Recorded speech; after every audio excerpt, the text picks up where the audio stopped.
All right, and I am going to put this. Let me go to YouTube so I can put this in Patreon.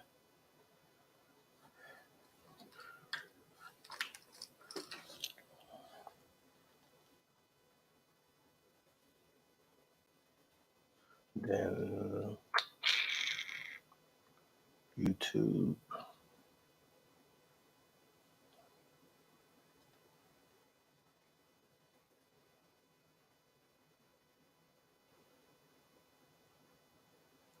Let's go to my videos.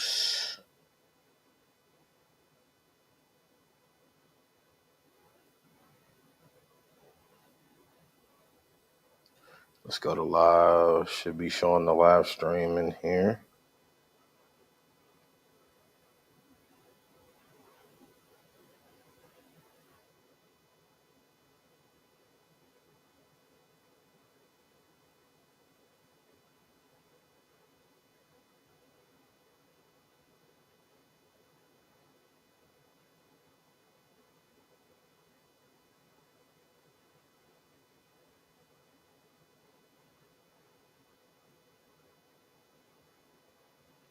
There we go. We have a stream and shareable link.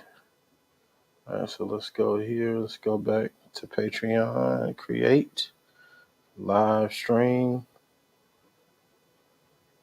We have YouTube. Paste it here. Don't mind if I do.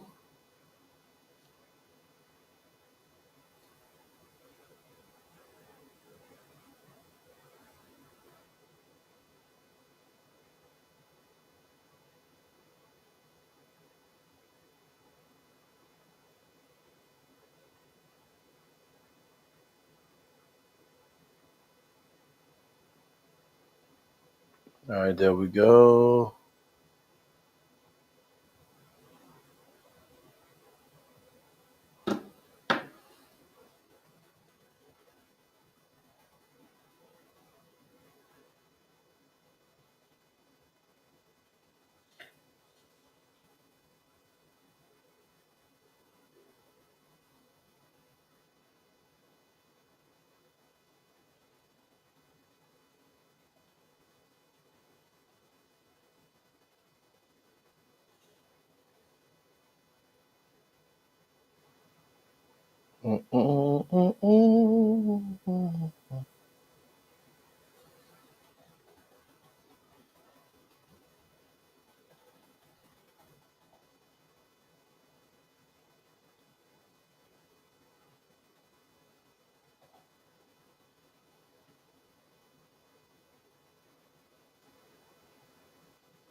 All right.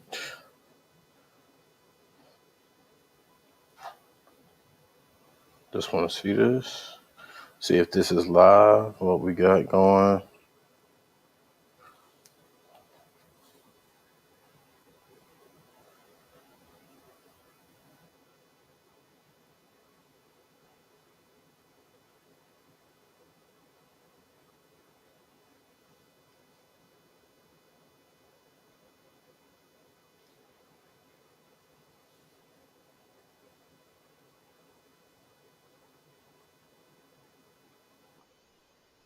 Check.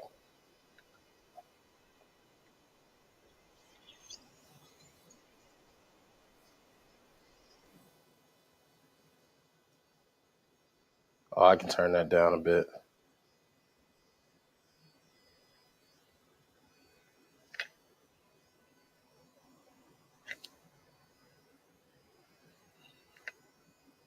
Trying to hear what that buzz is.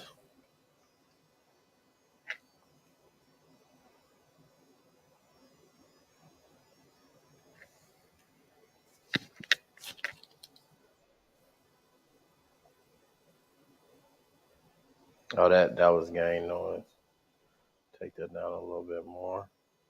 Let me see. Where's my 8? That delay is real. What's up, y'all? I'm getting this straight so that I can be good rolling, man. You know what I mean?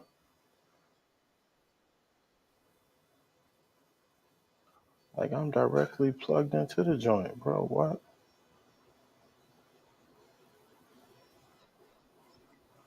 Why are you not showing up?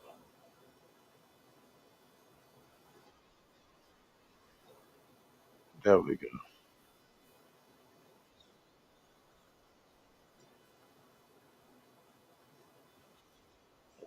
Oh, come on, man. I gotta update the ATEM.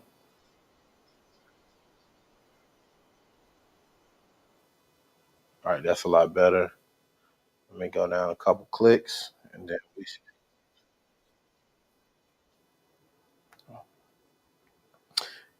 Matter of fact, doing this, I'm signing up for this YouTube course because I want to be able to share some of this information with y'all, man. Um, so we can go and grow together. I'm gonna come properly greet y'all in a second, man. Give me.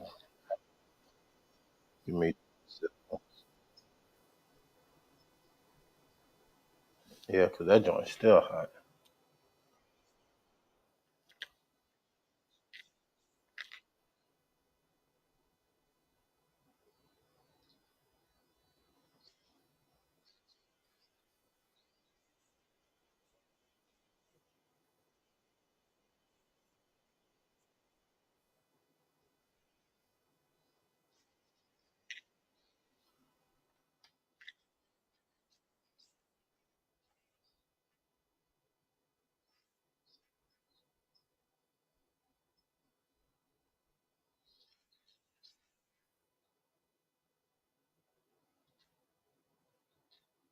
There we go.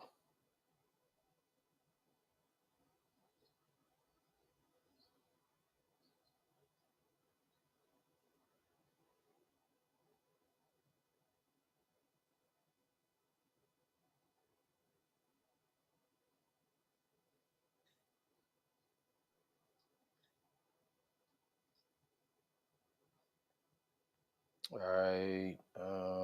Shoot.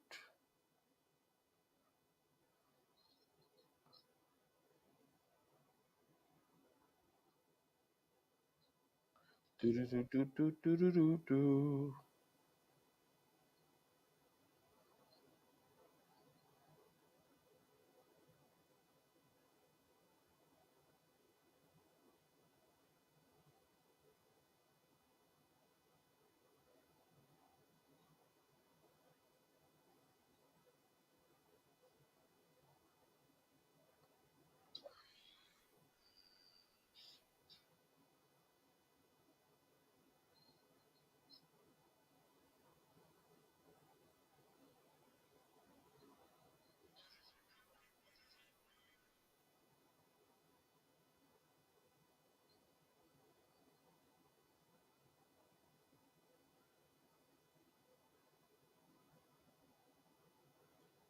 That's a lot quicker and easier.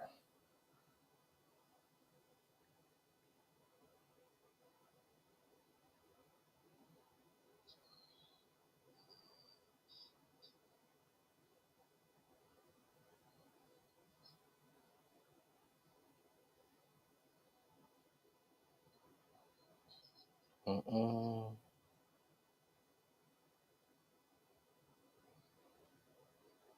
What y'all been up to, man?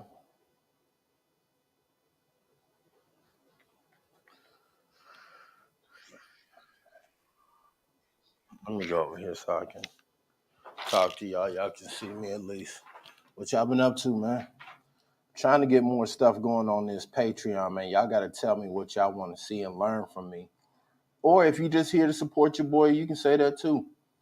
But I need your help going forward, so that we can, um,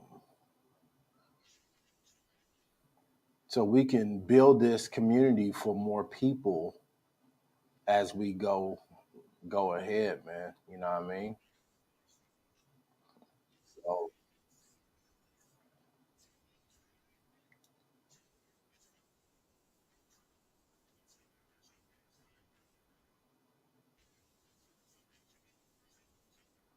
I need to close that window.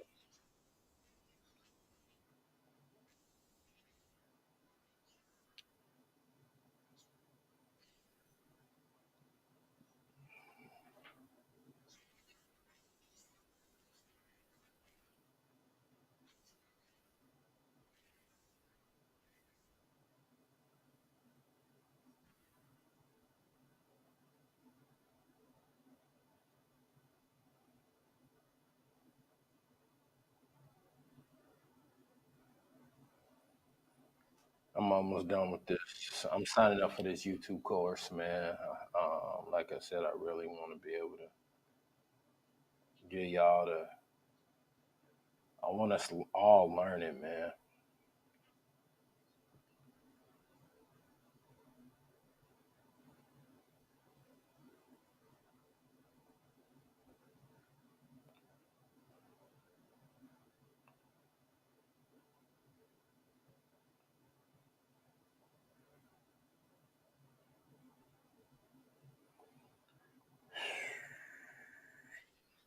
These jokers got you. You got to put all the HTTP and all that. How you gonna ask me for my information on my links and then don't? You know what I mean? Come on, man. Y'all doing the most. See, I'm signing up to Think Media. I follow Think Media. They're doing a free course, 5-day course, YouTube challenge to help you get to 1,000 YouTube followers. And with me doing my new channel, I really could, I really want to focus on like maximizing it.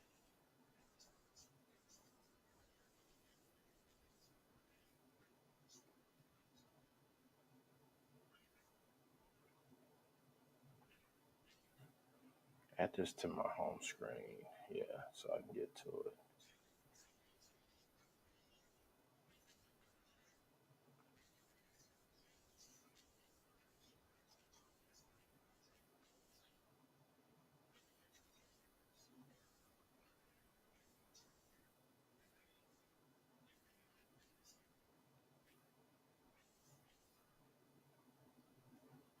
All right, so there's that. All right, so let me see if I can get on the stream with. Let me close this out and just join. So I know that's working. Um, gotta pay, and then I need to go. I think that's Safari. You have to use if you ever use StreamYard, you have to use your StreamYard on um, on Safari if you want to join the stream. I want y'all to be able to see like I want to be able to switch this camera for a second and show y'all. Let me see. Let me go to one of these. Stream StreamYard. Yep, got a tab open. Turn this down. Come on, man. Well, you know what? Let me see. Invite, copy, yeah, copy. Da da da. Let's go to notes. Paste it here. Let's open a new note.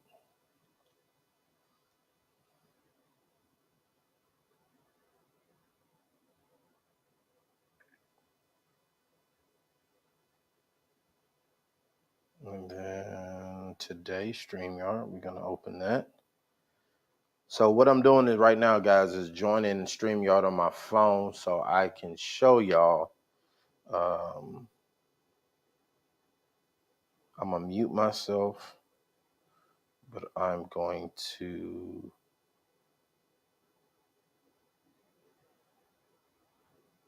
mobile camera.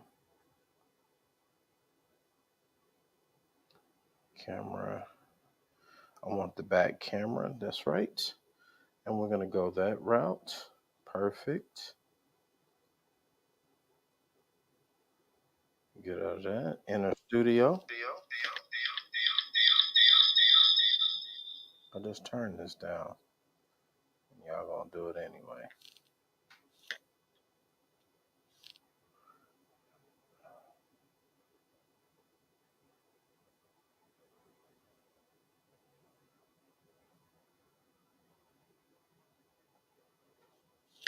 All right, y'all. So I want y'all to see.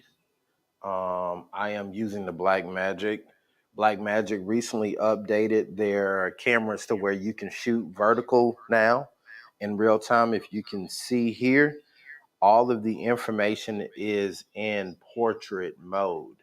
I'll give you a better example here.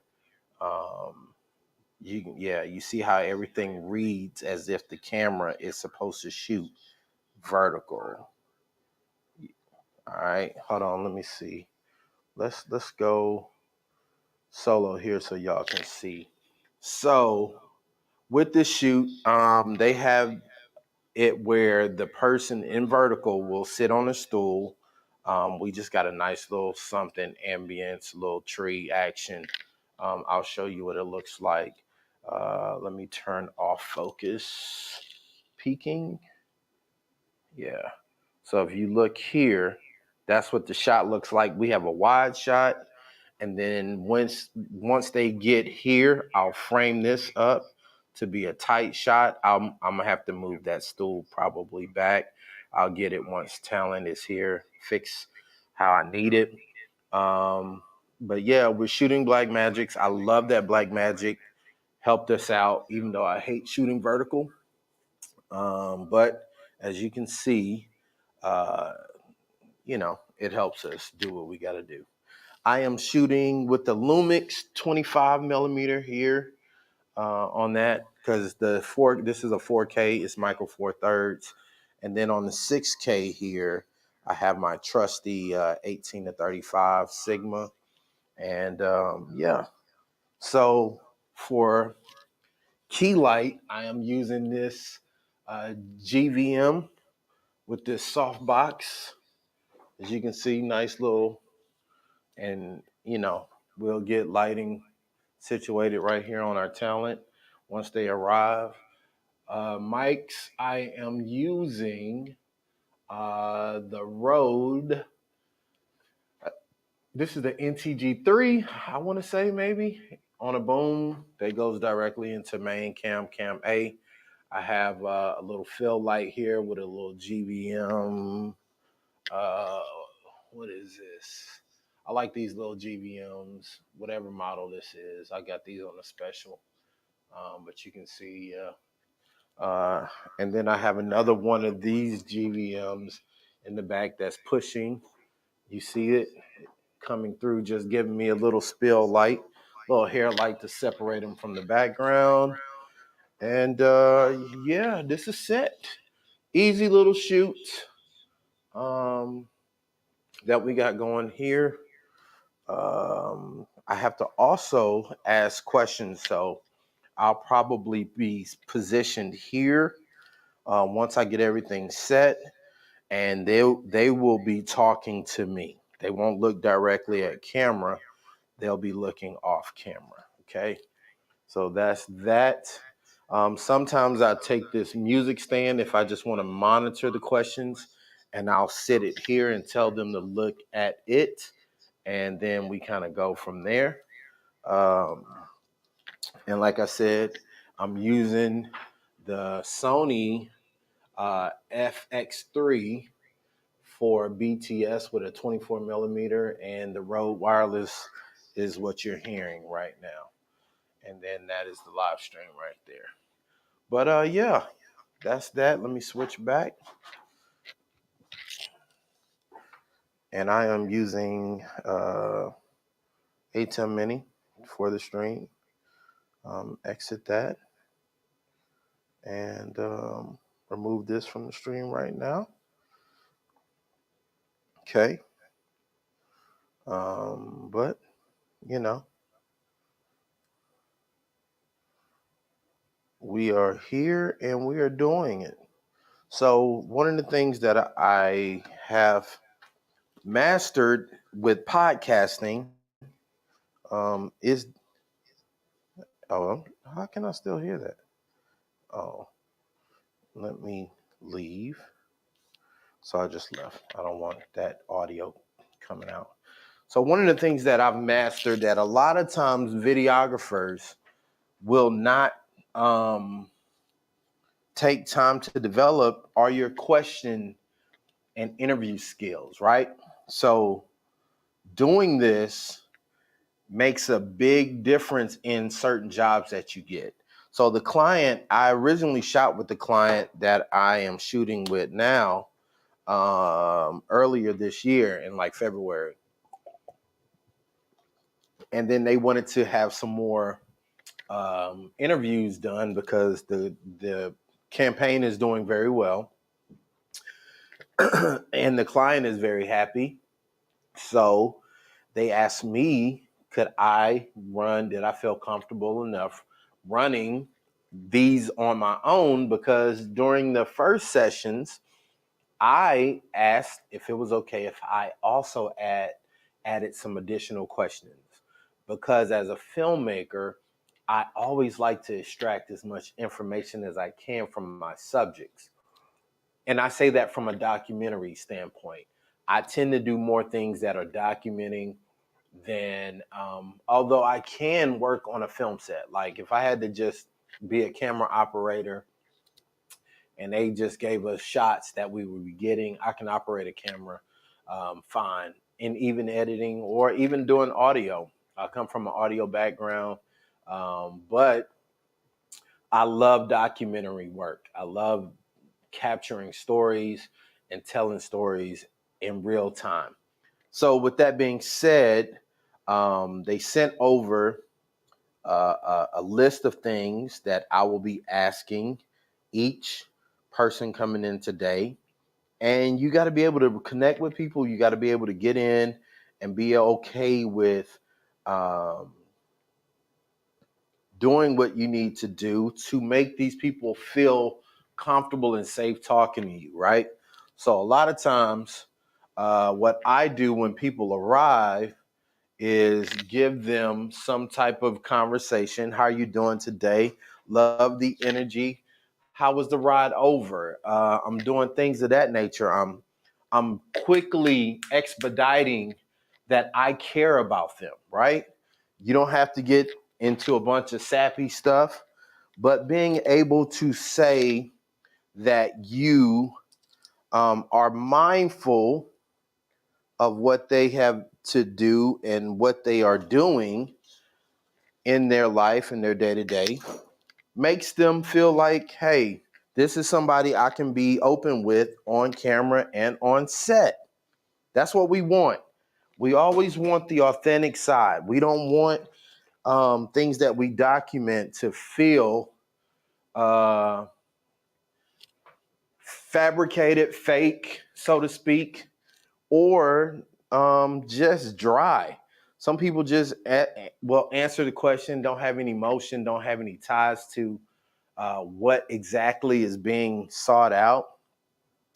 And you don't want that. You want to be able to say that you are getting the best out of these people. And that's a huge successful thing, you know, when it comes to creating art like this. Side note, how are y'all enjoying? Are y'all on Threads? Are y'all following me on Threads? You better not be on Threads and not be following your boy. That's just crazy. Da, da, da, da, da, da, da, da, da.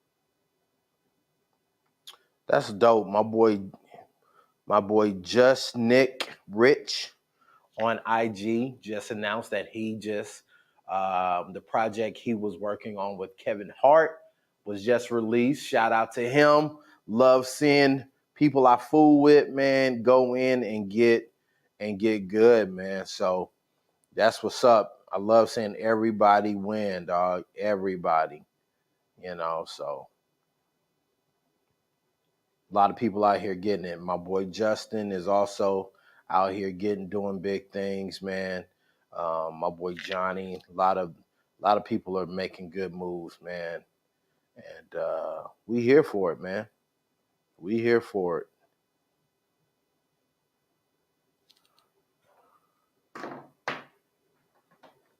All right, some of the questions that I'll be asking today, and this campaign is about Black women and motherhood, primarily like breastfeeding and like bonding with their babies. Not just Black women, but also Black men, because they are wanting fathers to be more involved, to encourage fathers to be more involved in the care of and the development of the child early on. A lot of times when you think about breastfeeding and things of that nature, we often think that it is only something that affects the moms and the child. However, if you want your child as a man to be at his best and to be successfully breastfed and nurtured and developed, then there's certain things that we can play a role in. And these are things that I've learned over the nature of this campaign, mainly being supportive to our wives or our women or our mothers who are just, whatever their role is in your life, like make sure they're hydrated, being supportive in things that they may need, the tools that they need, washing the pumps or making sure they have little things within arm's reach where you don't have to, well, they don't have to worry about, um, us being, hold on, I'm trying to,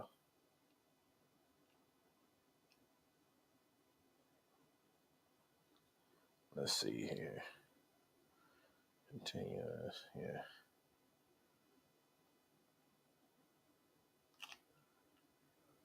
Trying to get some pics of the ground.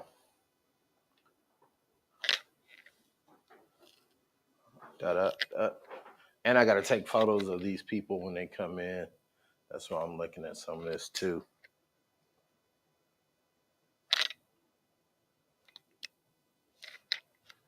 Some of the daylight is spilling in. Might need to fix. Is that, or is that some of my light bleeding through? I think that's some of the light bleeding through that plant. But how we navigate, how we work through. Um, where's my cleaning cloth, by the way? Lens is dirty. How we navigate, how we work through that is all important to the ladies during this time as they're rearing the children. And I thought I had another tripod out here, but I do not. I have this I have this I don't forget what we call it. I have this small one, but it is not the same because it is more vlogging. Ouch. That's why you got to be careful on set. I just tore my head up. Whew. Wasn't bad though.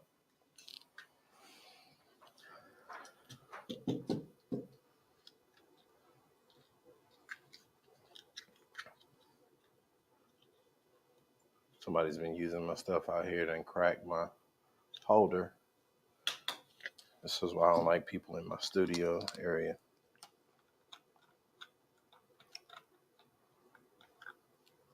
Put this up.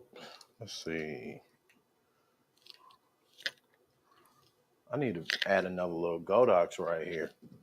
So when I'm up on the camera, y'all can see me. Cause it's dark right there. Let's see here.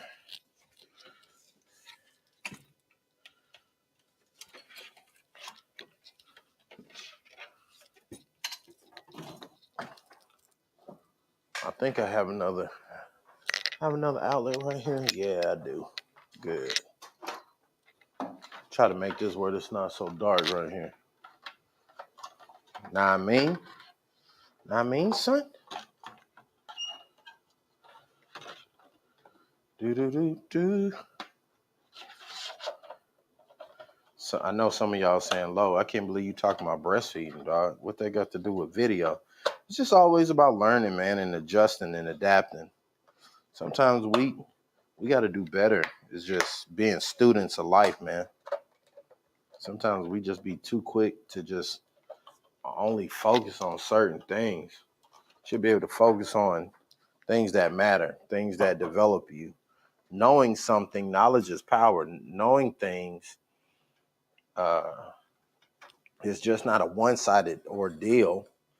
Like you should be able to learn something and adjust and grow and not feel threatened or like it's a waste of your time, because that's what makes you better in life in all aspects. Being able to connect with people, being able to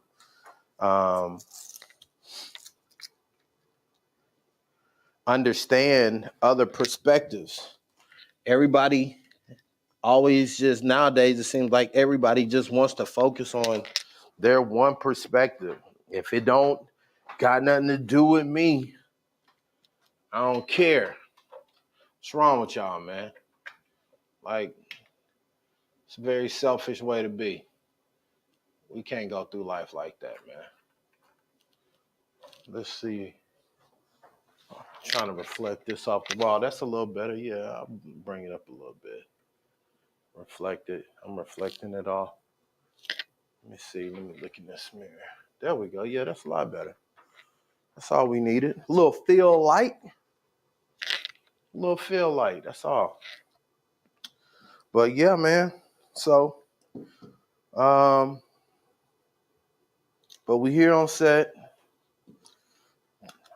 Matter of fact, after I pack up here, I gotta go home, finish packing up because thankfully before I got in here to shoot, I ordered a bunch of stuff for borrow lenses because I will be heading to North Carolina for a big production with my church this weekend.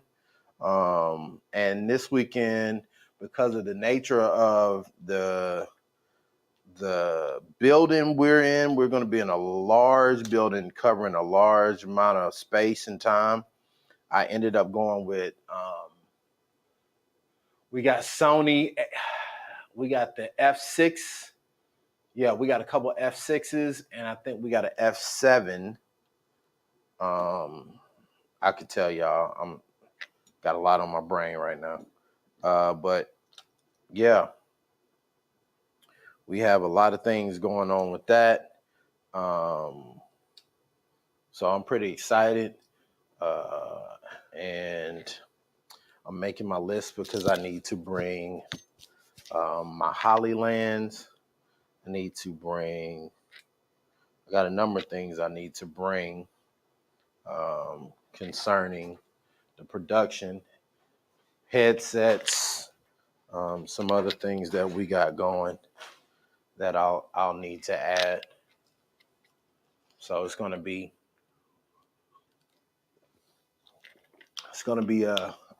we're moving. Our flight is like 6 a.m. So when I get home, I was up last night late, making sure that I had all of the motion graphics completed for this weekend. I was doing those in Motion 5. I know a lot of people use After Effects, but I still use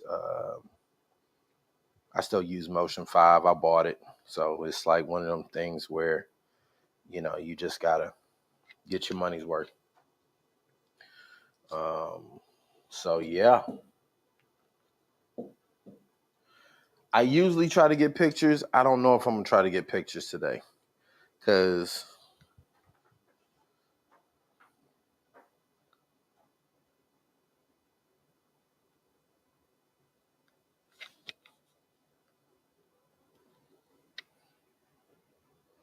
what am I shooting on?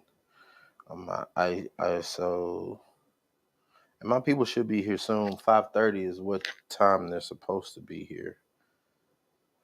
So try to go to 8. That works.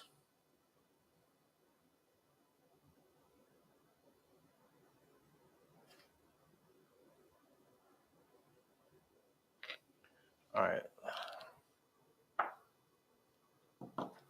Just in case, I'm going to clamp you there for the time being. I don't want that to fall off. I need to put that somewhere else. Oh, you know what? I got my container. That's why you bring your tools. I will put you right back where you belong. Sure can.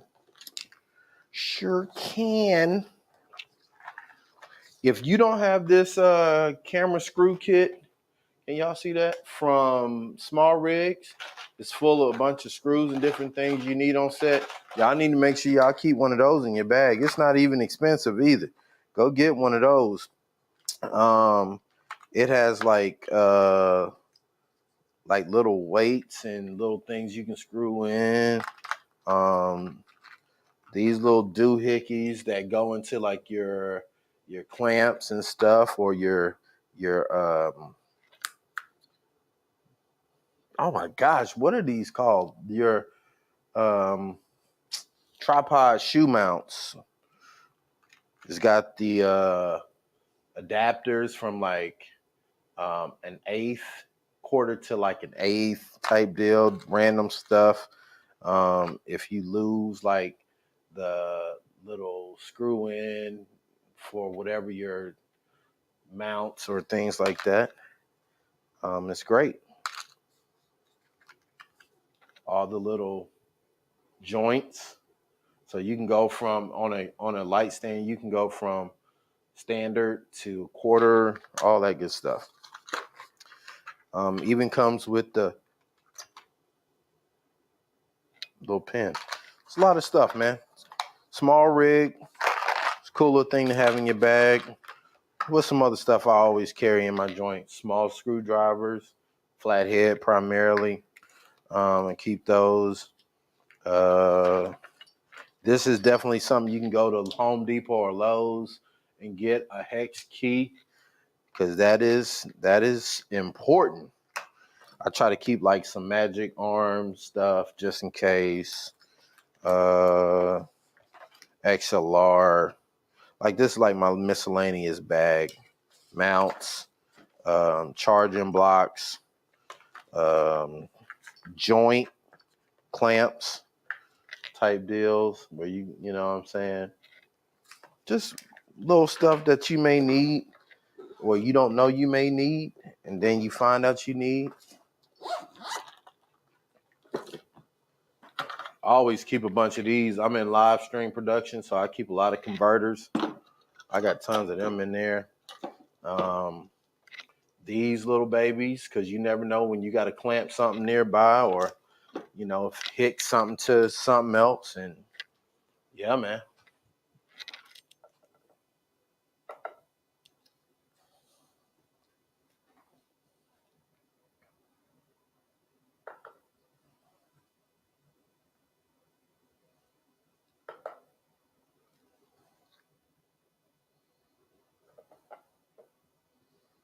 That's dark. Let me see.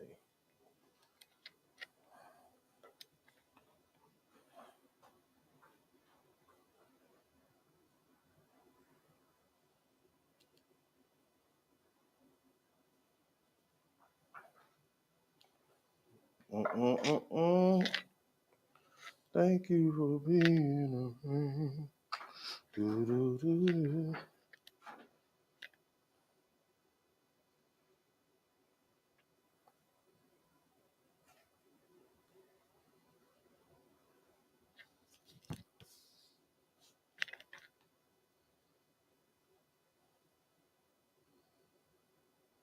Mm-hmm. I did everything you do. You will see the biggest gift will be from me. And the call attached will say, thank you for being a friend.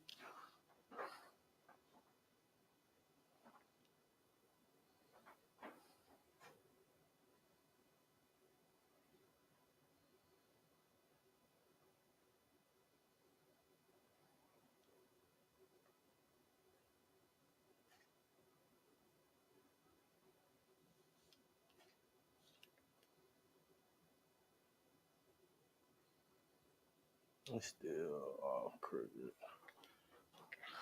All right. They should be here in a little bit. Um, let's see. Yeah, there we go.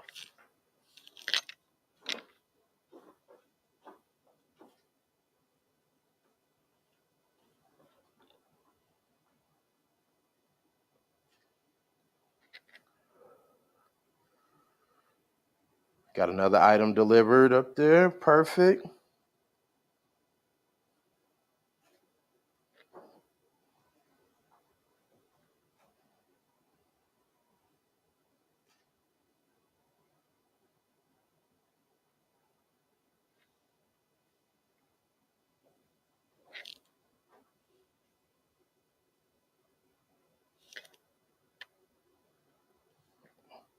I am going to put the timer on. Need to get y'all some music or something, man. So a lot of times when I'm on set waiting after I get set up, I try to get my little Instagram pics in. I ain't hit okay. Give me 2 second timer. Thank you.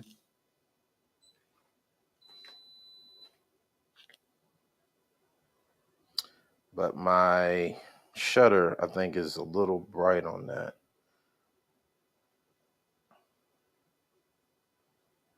Yeah. I don't mind that at all. Let's go to camera and back to camera. Increase my shutter because it's a little bright.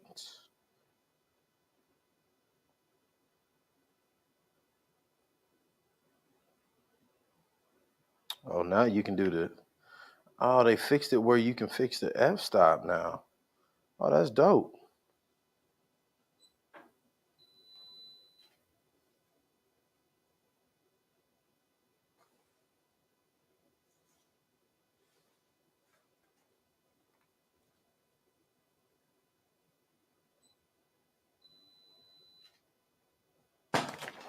Uh-oh.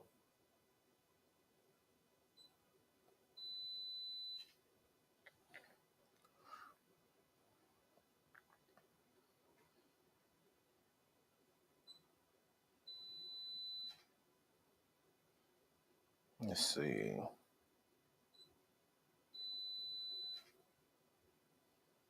Am I in zone?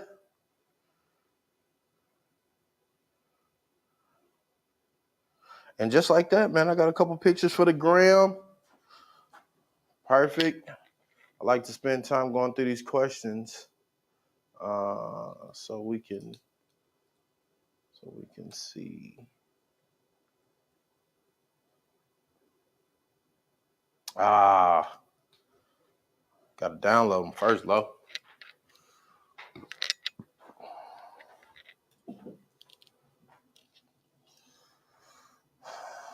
Import images. Let me see.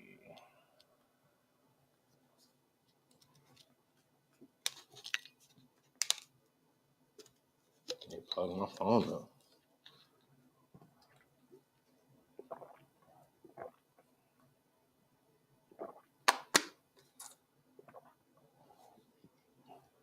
Connecting.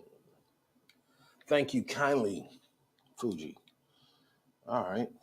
This update is a lot better. The app before, it was tough.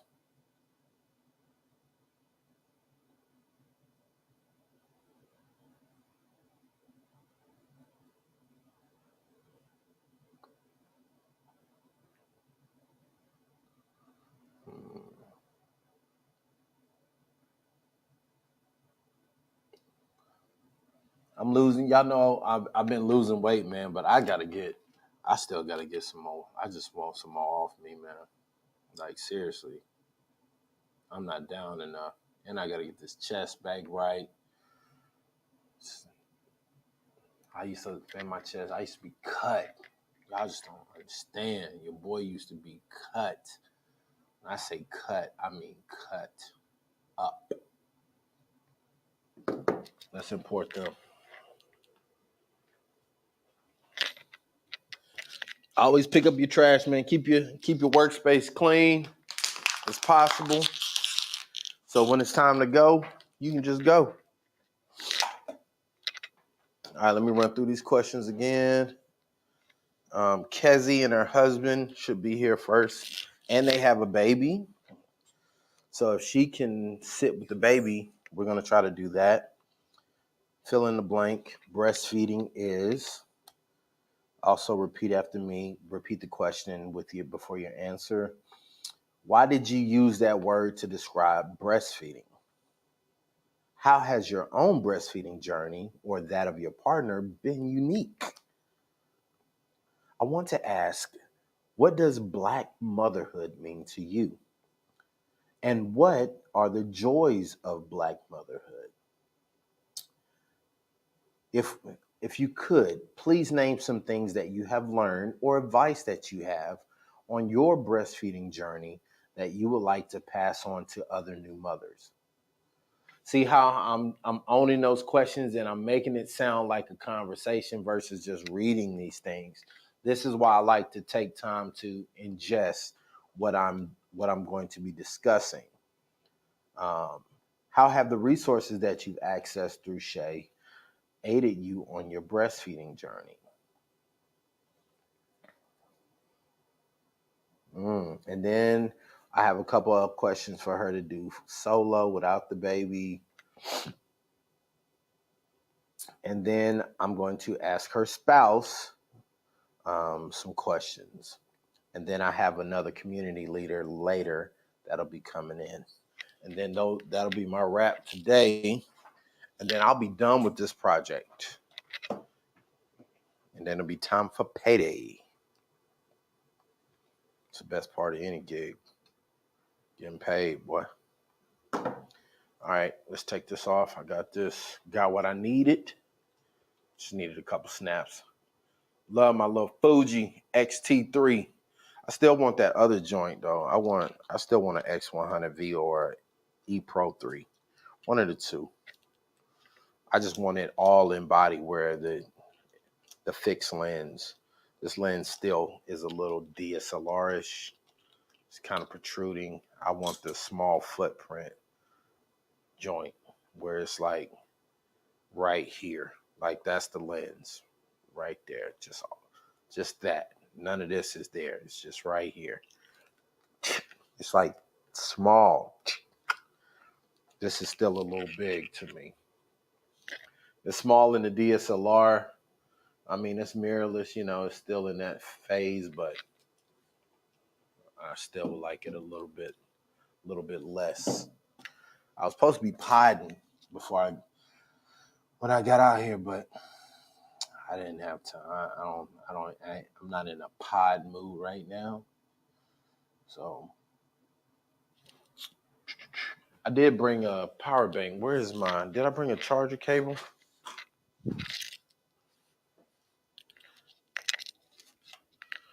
I normally keep. Oh, it's in my other bag. Dang. Let me see.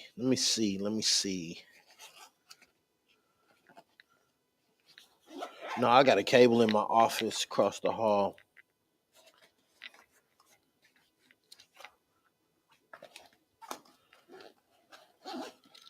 Yeah, brother gonna need some juice. Some juice. Gonna need some juice. Juicy Smollett.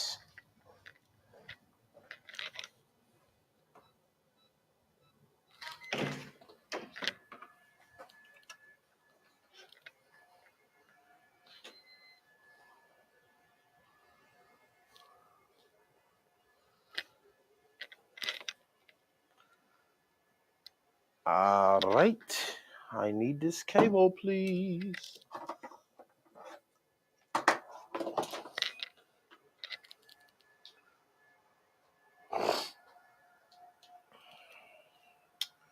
Man, I hadn't had coffee all week. I miss you, my old friend. I miss you, my old friend. Hello, darkness, my old friend. Do do do do do do. If you had $1,000 to spend on YouTube, or primarily your YouTube channel, what would you spend it on first? Would y'all get ads, promo? Would you put it into having somebody dress your channel out? Would you have somebody design a vibe for your channel? What would you guys do?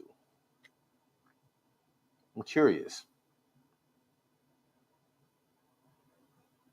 Would y'all take the money, hire someone to shoot for you and edit, and spend like a few days just creating some bomb content?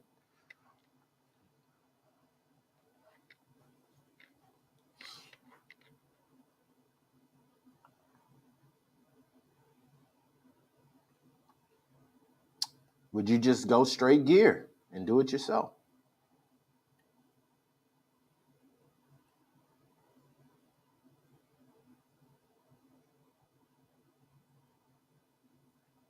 Some people, I've realized, don't like editing. They prefer to just create the content and have someone edit it for them. I think that I am going to start moving more in that direction.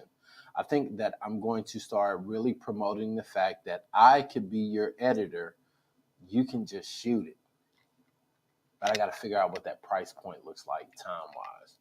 Because some people get really picky and they don't know what they want. And then it's like, what does that look like? You know?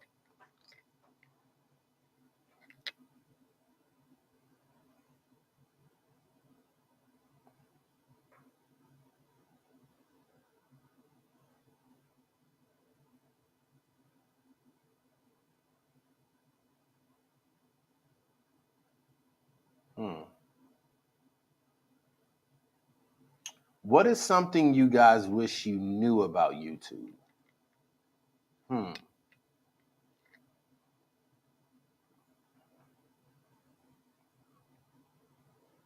Here's a question. When do you come up with your best ideas?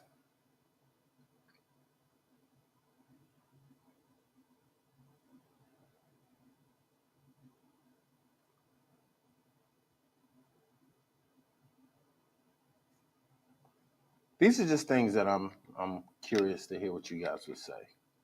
I really am. Really, really am. Also, make sure you're updating your apps, man. It's a lot going on in the app space today, man. Like for real.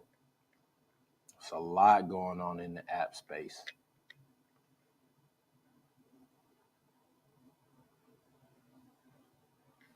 Mm-mm-mm. Let me make sure I don't have any messages from anybody. Nope. Any calls? Nope. Mississippi University for women. All right.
All right.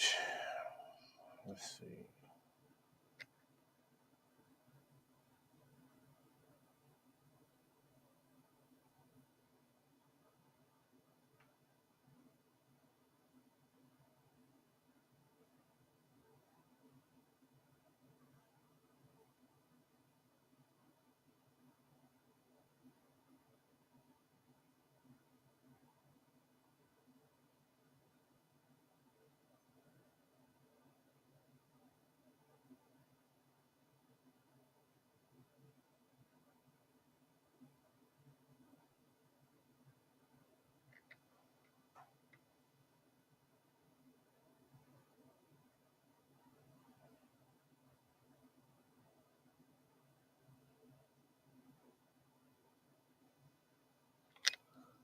Ready to get this done.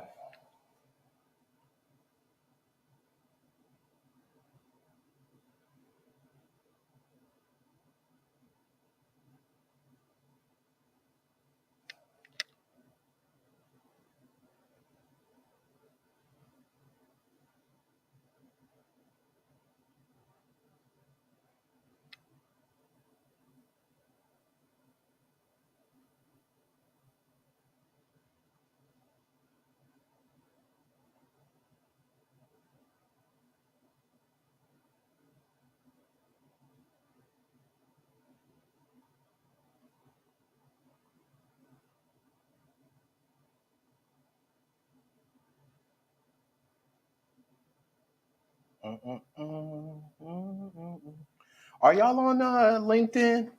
Let me know if y'all on LinkedIn, man.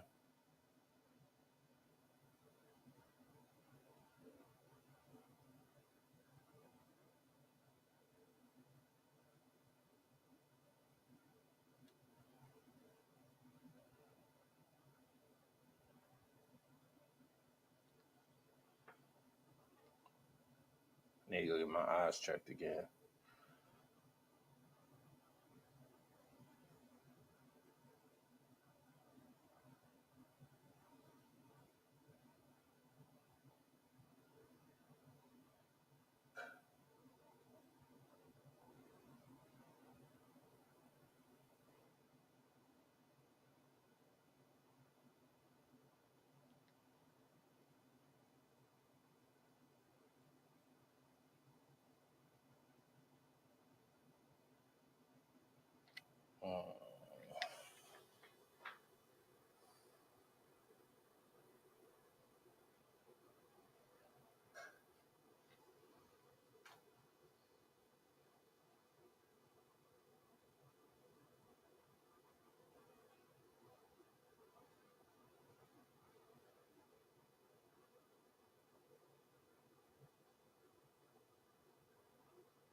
Let's see here.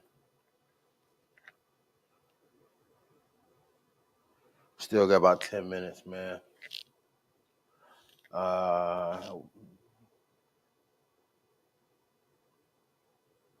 Trying to see what else I could do for y'all in the meantime. I guess I started this way too early.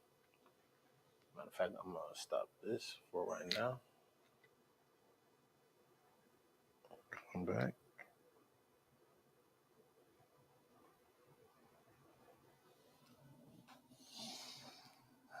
Oh, let me go to Lightroom.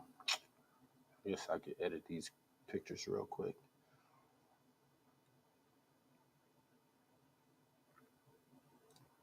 Randoms. No, that would be production. Let me go back to production life. That's fake production life. I go to random.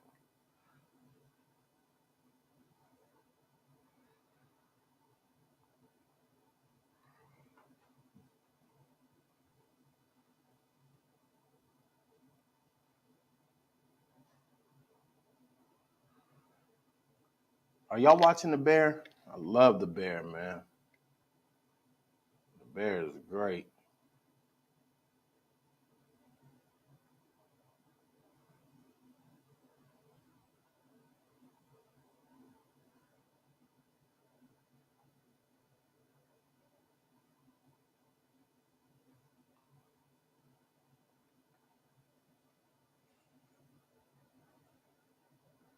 Mm-mm.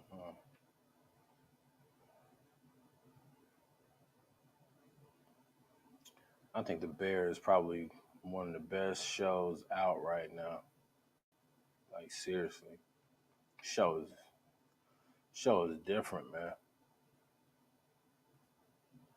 If you not watching that, what are you doing, bro? What are you doing?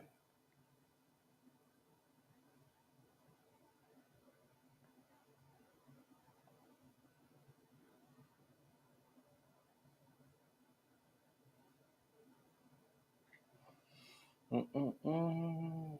Something about the way they shoot that joint, man. The pace is nice. Like everything's just solid, man. Like seriously solid.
Bro, they just said Lil Durk was reportedly hospitalized for a week with severe dehydration and exhaustion, according to TMZ.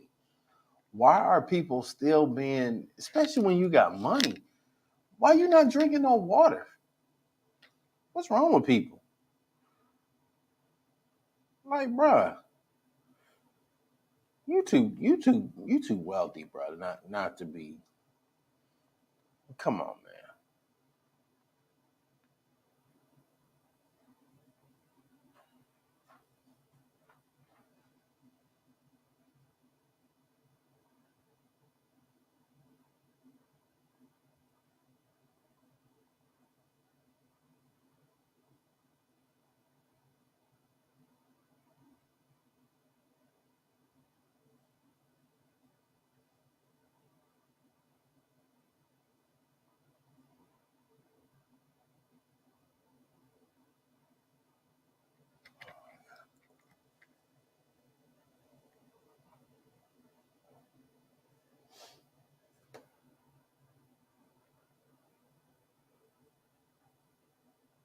Oh, they gonna be late.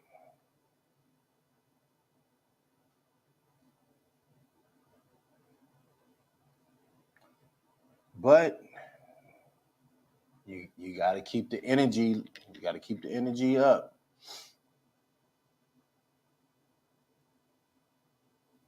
No worries. Drive safe.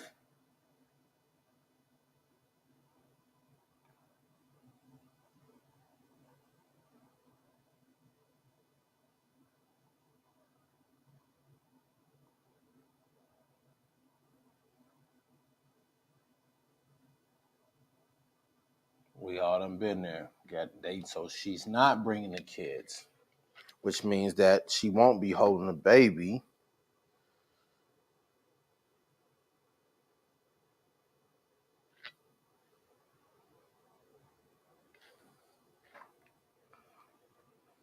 So I'm gonna convey that to the project manager.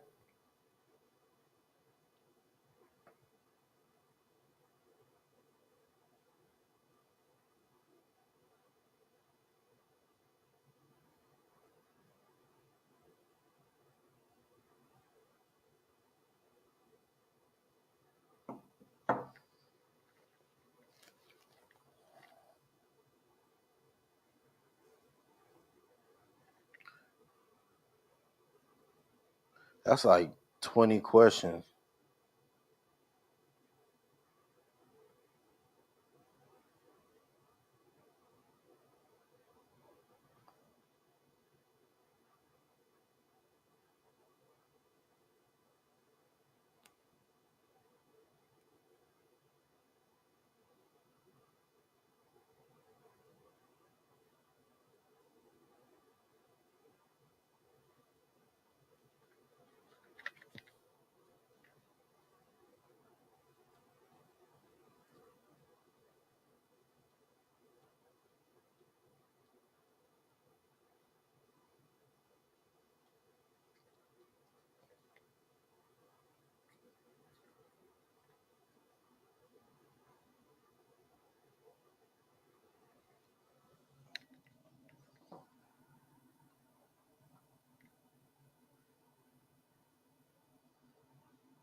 Let's see here.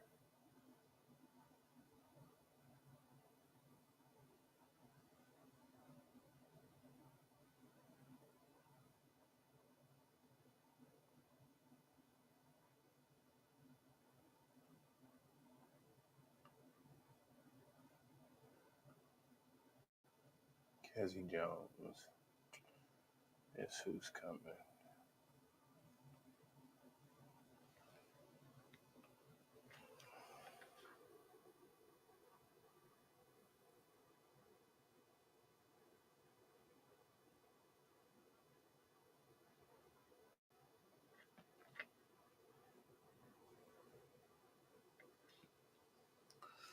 Man.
Man.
Y'all, hang in there, man. We gonna be starting in a minute.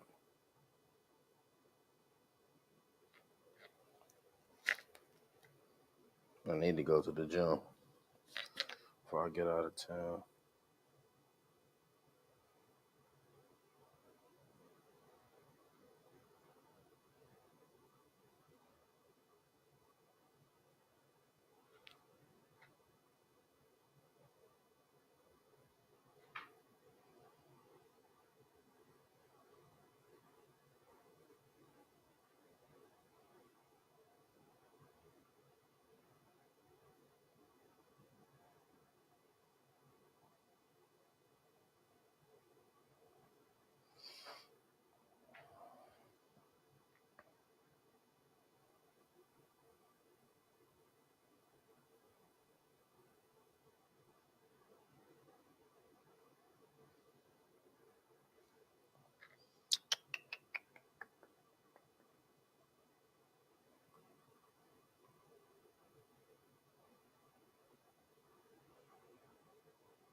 Hey Siri, remind me on the 16th to pay my remaining balance to Mexico trip.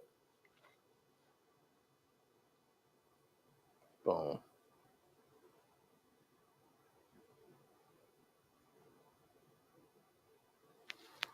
Mm-mm-mm-mm.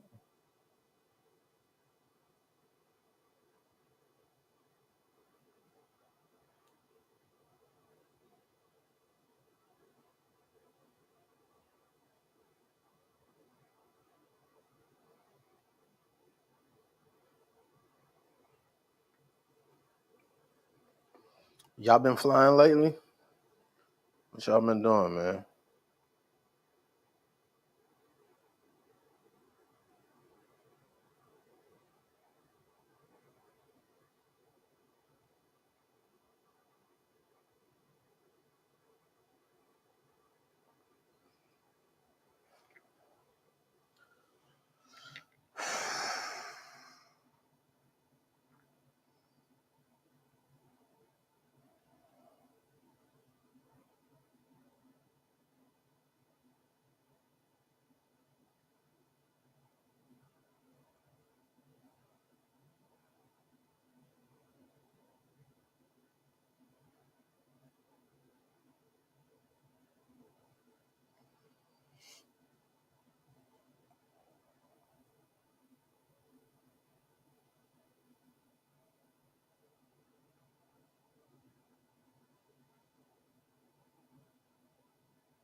Ooh, my head is a mess. Yo, what's good? It's your boy Low Man. I am on set about to do a couple of cinematic reels for a client. Y'all see the tools back there.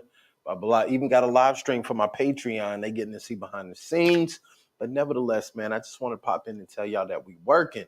Get on a plane tomorrow morning going to North Carolina. I'm excited. Got a big production up there. But why aren't we working? Holla at your boy, man. I ain't gonna say nothing else. You know what you need to do. You know what you need, content, editing, whatever you need. I got you. Peace.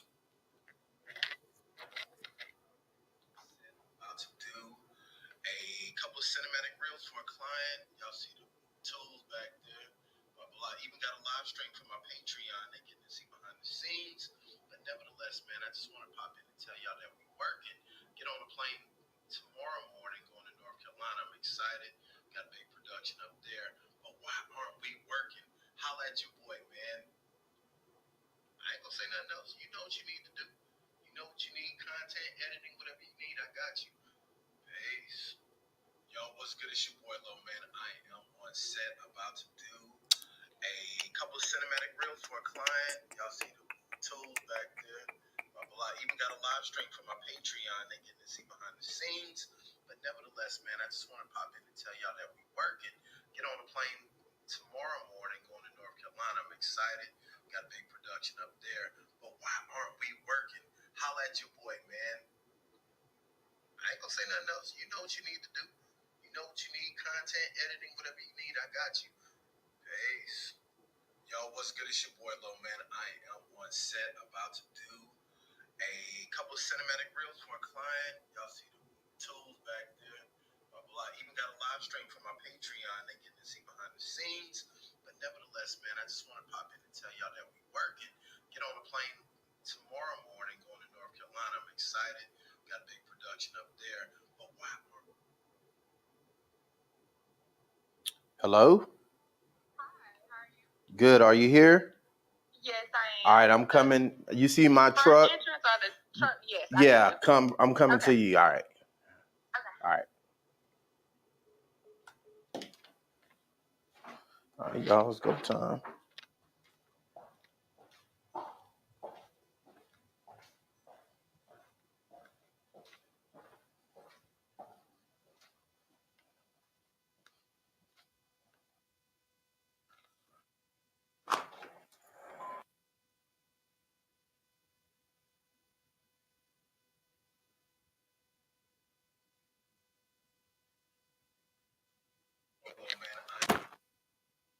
The water, or anything? No. Y'all, I'll take one. Hey,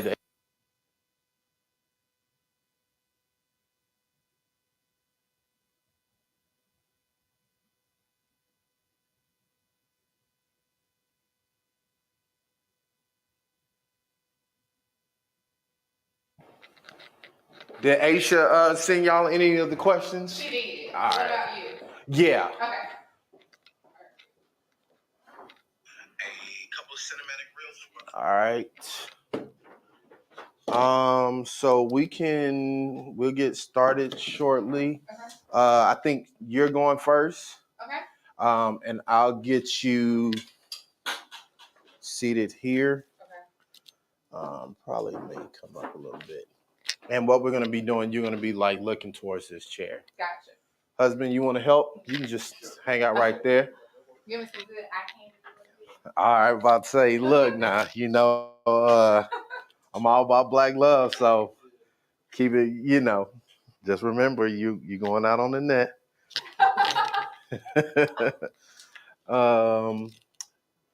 But we'll keep it very nice, quick. I like the flow. Yep.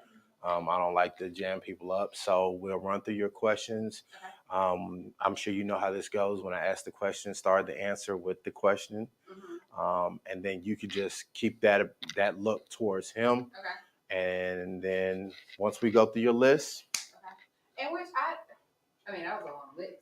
Yeah, so I told her I was gonna cut some of it down. I'm like, surely we not. You know, Aisha. You know, Aisha. I literally just seen the questions on the way here. Yeah. Literally like 15, 20 minutes. So I'm like, I know it's gonna be chopped and screwed and edited. So like we have a minute 30. Okay. So Perfect. there's no way we could even put all of that. Yeah.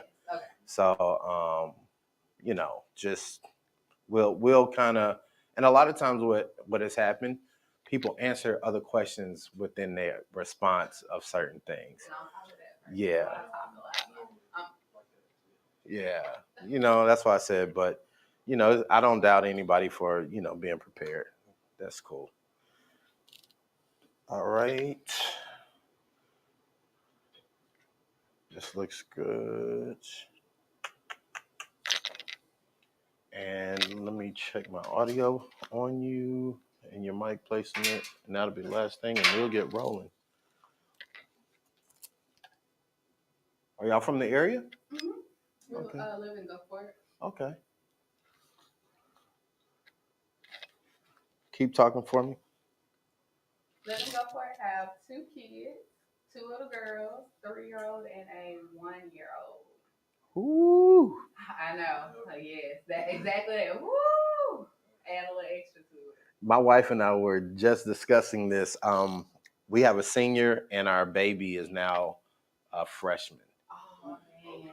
So we also celebrated 20 years of marriage this year. Oh, congratulations. So thank you. So we were just like reflecting, like, man, what if God had given us another baby, like at this stage of life? Like, oh man. Yeah.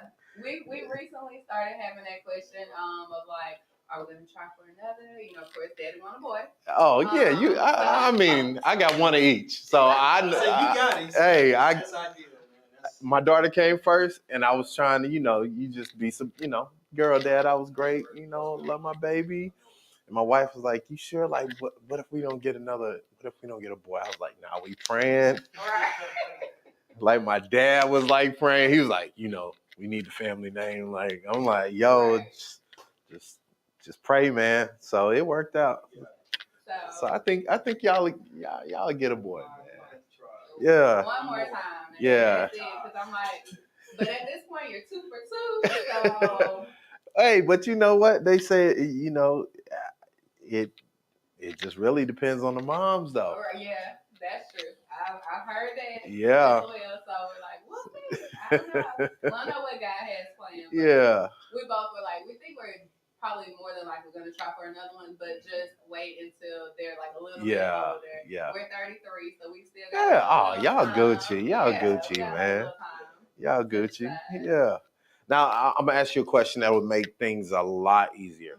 Are you? I know you wear glasses like me. Do you have to wear them? No. If you don't have to wear them, For the glasses. yeah. Yep. There you go. Thanks, hubby. All And right. we just celebrated 9 years. Congratulations. May 10th. Okay. I was Yeah. June 28th. All right, man. I love seeing us stay together, man. It's so much out there trying to. Oh man. So everybody was like, man, 20 years. Like, I'm like, it's not as hard as if you really lock in. Right. You know what I mean? That's true.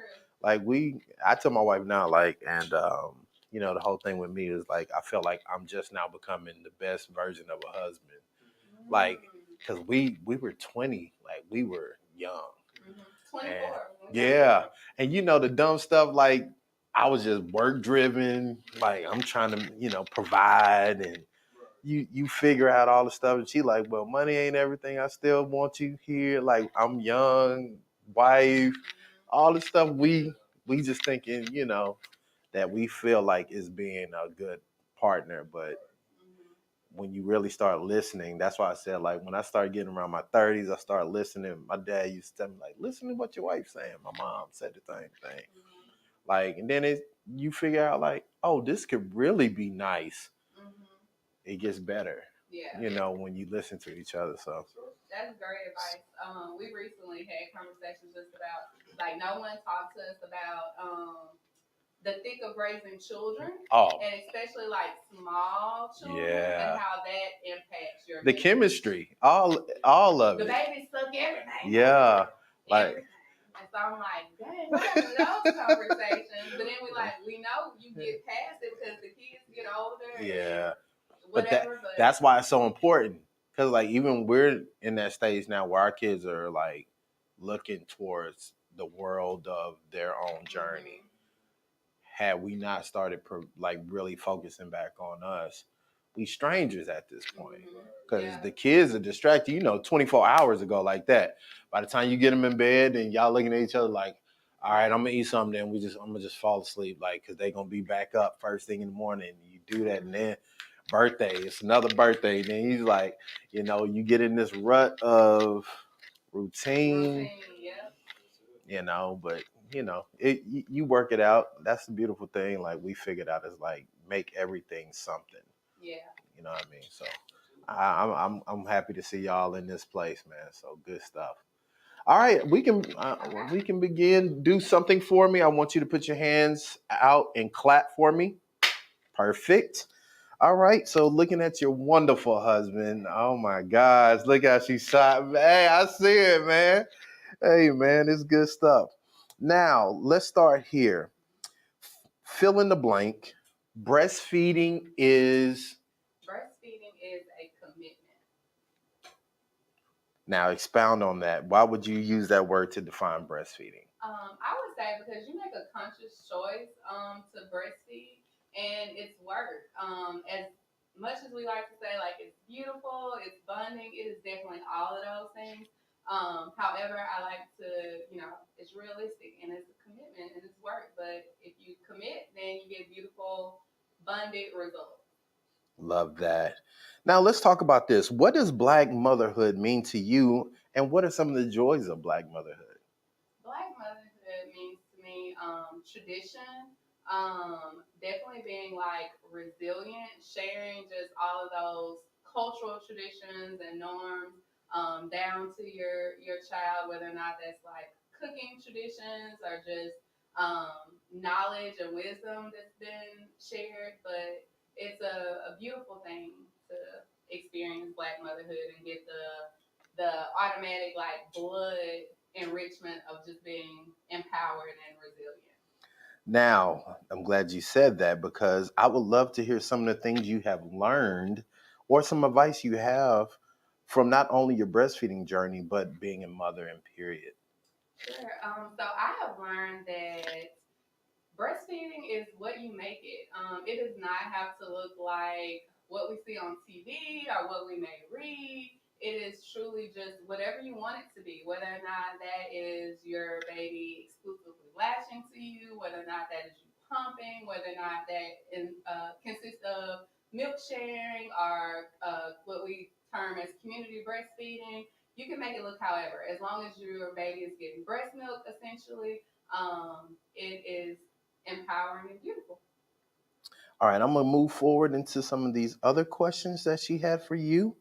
What are some of the significant milestones that you have experienced during the 5 years of the Shea Project? We have grown significantly with the Shea Project over the past 5 years. What I enjoy seeing the most is the increase of participants that we have gotten. This is the very first program that the Coast have ever seen that is specifically targeted for African American women. And so when we first started, we were having attendance of maybe like one or two moms. Of course, you have to build that trust in the community. So people were like, where is this? Where did this come from? So now we see on a monthly basis 70 moms. So that's a huge increase in what it was in the beginning. So I would definitely say that is one of our most um, proudest successes, as well as being able to expand our baby cafes in the essence of not only do moms go there to get resources on breastfeeding now, they also go there to get food nutrition items as well. So being able to have a multitude of community resources in a sense of community has been awesome. Now, why did you choose to work on this project? And I know you mentioned some of the impact that you've been seeing, but how is that impact a lot more different today than when you first started? I chose to work on this project because I was representative of the community first and foremost. It felt very, very personal to me. When I was hired, I was actually 6 months pregnant with my husband and our first child. So it felt very surreal to be representative and just knowing what these moms were experiencing, having first time experiences and sharing that with them.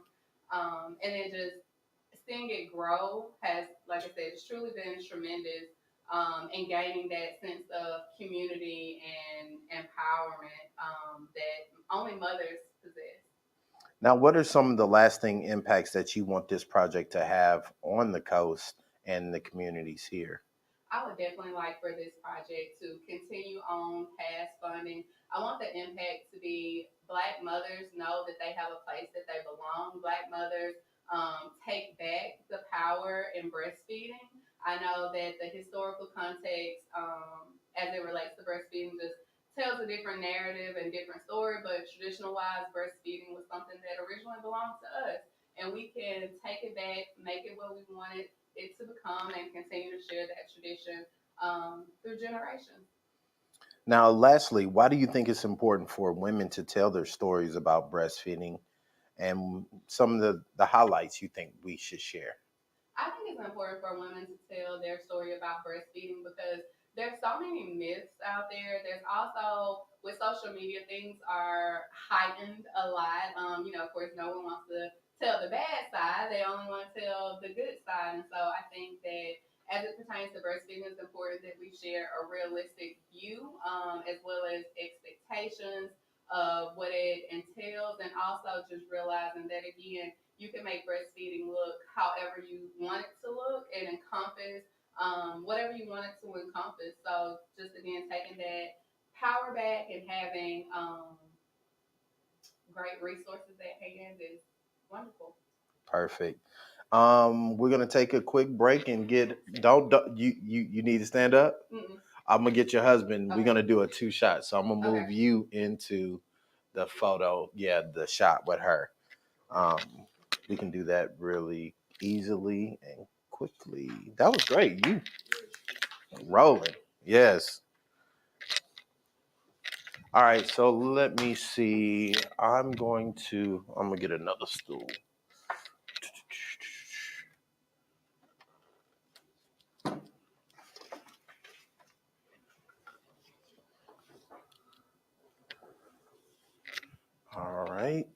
Let's see.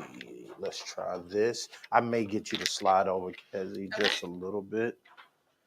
And then I may stagger you just a little bit. Let me move this a little back. Perfect. And then I'll get you here. And hubby, I'll get you here. Let's see what that looks like. Yeah. Reset. I like it. Adjust that just a little bit.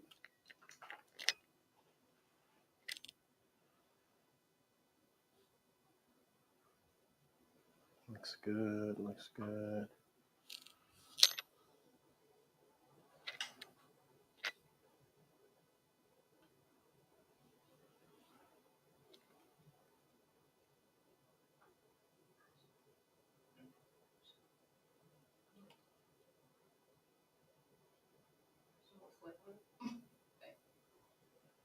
All right.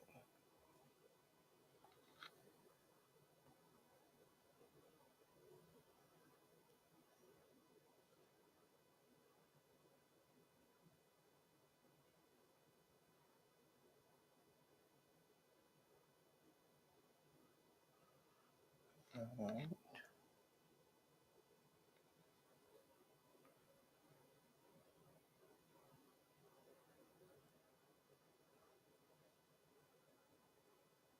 Very good.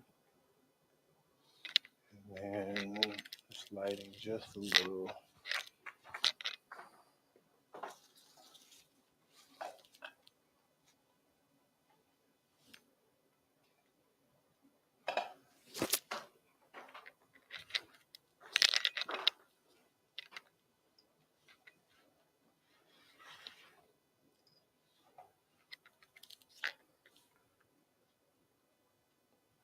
All right, good.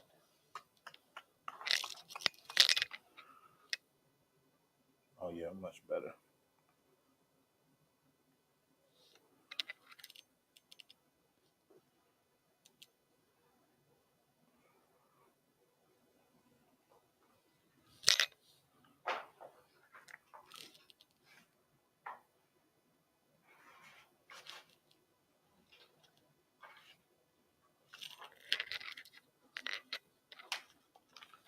All right, talk for me Hi. one more time, hubby. Hello. All right, good, good. That's good. All right. Um.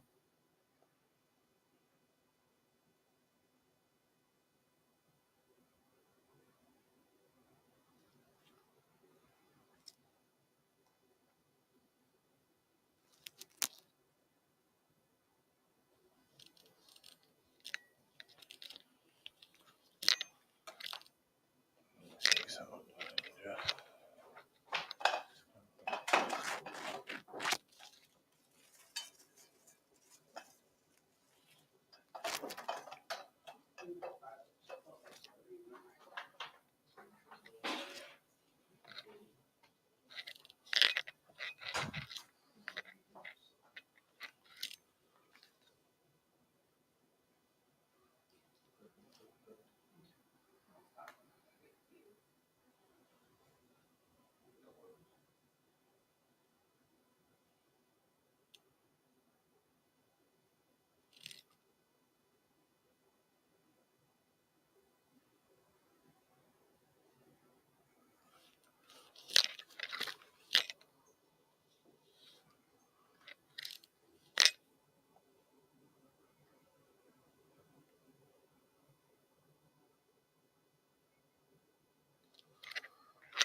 All right. So we will start with hubby. Um. Same question. Start with breastfeeding is what to you? A lot of work. One thing I realized, or All right, let's get that one in. So when I ask the question, start with the question. So breastfeeding is, okay, yeah. So I'll ask again. Breastfeeding is blank. breastfeeding is a lot of work. Prior to us having kids, from my perspective, and I guess you could say due to my ignorance of it, I thought it was pretty easy. I thought it was as simple as um, the baby latches on, eats and eats until they're done. But it's a lot more than that. And um, I realize it takes more than just the mom and the baby. I mean, it's a lot on the father's side. You know, I don't know. It was a lot. I'm not gonna say it was hard work, but it did.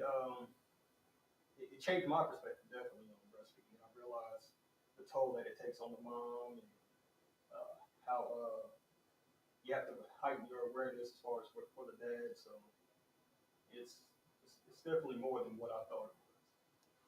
Good answer. Hold that for me. Let's fix something real quick. All right. Now, how did you support your wife during the early days of breastfeeding? Just paying attention, asking questions, just watching her, being as supportive as I can. Uh, just trying my best to assist her in any way that she needed me, whether for comfort, take over, things, take over with the baby. Um, it's really whatever she needed. I was basically her assistant. Again, just being mindful of her, making sure she was comfortable. She needed everything that she needed. Maybe needed everything she needed. I felt like that was kind of like my role uh, in the process. Now, did you attend any breastfeeding classes or workshops with your wife? And if you did you find the information helpful? I don't remember taking any classes, but we did have a breastfeeding consultant come, and I was present. And I'm sure she knew a lot of a lot of the things that they discussed, but it was all foreign to me. So I was trying my best to absorb it and understand it, and even done some research myself and try to see if there was ways that I could do more, essentially. Um, but again, it just came with, I guess, experience and just being aware and paying attention. Now, you say paying attention. In that paying attention, how do you feel you helped create an environment that made it more comfortable for your wife? Well, it came with communication and going like the way she wanted to be comforted.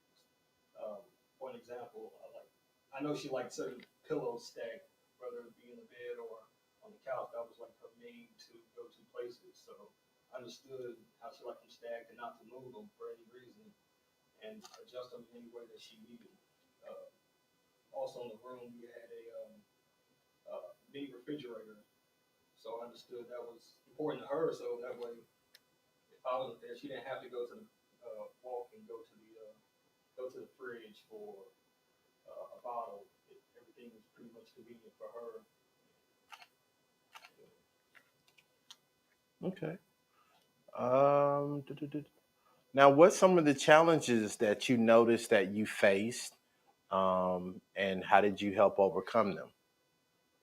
The challenge for me was, I guess it honestly came from her. If I seen her down or discouraged, you know, I think for my role is to, of course, I have to be there for her, be the strong person for her. But it did take a toll on me also. So it was just doing whatever I can to, I guess, fill in the void, fill in the gap, and encourage her, and obviously, maintain my support and just be there for whatever she needed me to be. So, one of the big hurdles that couples face during this time is nighttime feedings and ensuring that, rest is being shared amongst all parties. Uh, what was your role during the nighttime feedings? At the beginning, we kind of had like a schedule. I can't remember the exact time, but we kind of tried to split it as much as possible. But I remember her setting her alarm. She used to set her alarm, and especially in the earlier stages, almost every couple hours or a few hours, you know, we would wake up at the same time, and it's almost like we kind of just knew what to do or whatnot. Like I would grab the baby, and she would set up, get in position, get herself comfortable. That way she could, like, as soon as I get the baby to her, she's ready to go. She's in the perfect position, not much adjustment. So it's pretty much just adjusting to that. Did you offer any emotional support during the ups and downs of breastfeeding? If so, what was your method of providing that support? And absolutely, I definitely I felt like, again, if she was discouraged, I would try my best to encourage her. Um, just give her kind words, positive, just cheer her on, really being a cheerleader with this because, just from my perspective, I could tell it was hard work. I knew it was hard work, right? And again, it was a lot more than what I thought. So it's just, cheer her on. And, you have those moments. You have those moments when you're down. You want to be down with her, but it's my role is to pick her up, and keep her going. We had an agenda here, so just wanted to keep on going. And we knew what our end goal was, and I feel like it was a success. I love that you said that success because that leads to my next question. A lot of men feel like there isn't much room or place within the breastfeeding journey with their spouse or significant other. What would you say to someone watching this from a man's perspective, a new father? What would you say to them about getting involved with this process? You have to put your ego and your pride to the side and understand, um, like, I guess your role, what exactly you need to do, and understand and this is just from me, from my perspective. It's not necessarily about you, but I do play a role also, so that way I'm not, um, I'm not being selfish in a sense, right? So it's just understanding that it's more than just, again, it's more than just the mom and the baby. I'm important also. Right? Like me being her assistant is a big deal. With her, she would tell me all the time, like, thank you, or I needed that, I appreciate it, like this helped, and it would show. It would show in her attitude, you just tell in just her daily routines. It would show. So it's you definitely have to put your ego and your pride to the side. Is there anything that you feel like we didn't cover from your perspective that you want to share? I don't feel like there's anything that we didn't go over, but I would say it's if you do plan on breastfeeding, as a couple plan on breastfeeding from the father's perspective, if you guys don't take a class, definitely do some research and you know therefore you have a different perspective. Again, my perspective was I was closed minded, honestly. I was closed minded, but having two kids now and going through it twice, it's opened my mind. So if we ever do have another kid and take the same process, I think I could be better. I'm not saying I wasn't good or I was bad, but I feel like I could do better. I could be better for her and her process and for our process. Oh, I went through my questions. Um, did you have anything you feel like we should have, as a couple, y'all, that we could talk about? Um, Now, one thing you mentioned, you said that y'all had a consultant. mhm. How did y'all choose and find that resource? So through Shay, Okay, so was let's yes, do that. yes. All right. Um, So, and either y'all can do this together. So, how did you find your consultant for your breastfeeding? We found our consultant for our breastfeeding journey through the Shade Project. The Shade Project have what we now label as milk leads, or what previously was known as baby cafes, but basically a support group for nursing moms in that sense of community. So she was our close resource and saving grace. Now, let me ask this in the same vein. When you found your breastfeeding consultant, what was their approach to each of you? Her approach to me was first seeing what my goals were, seeing whether or not that was my goal of breastfeeding for a year, 6 months, 1 month.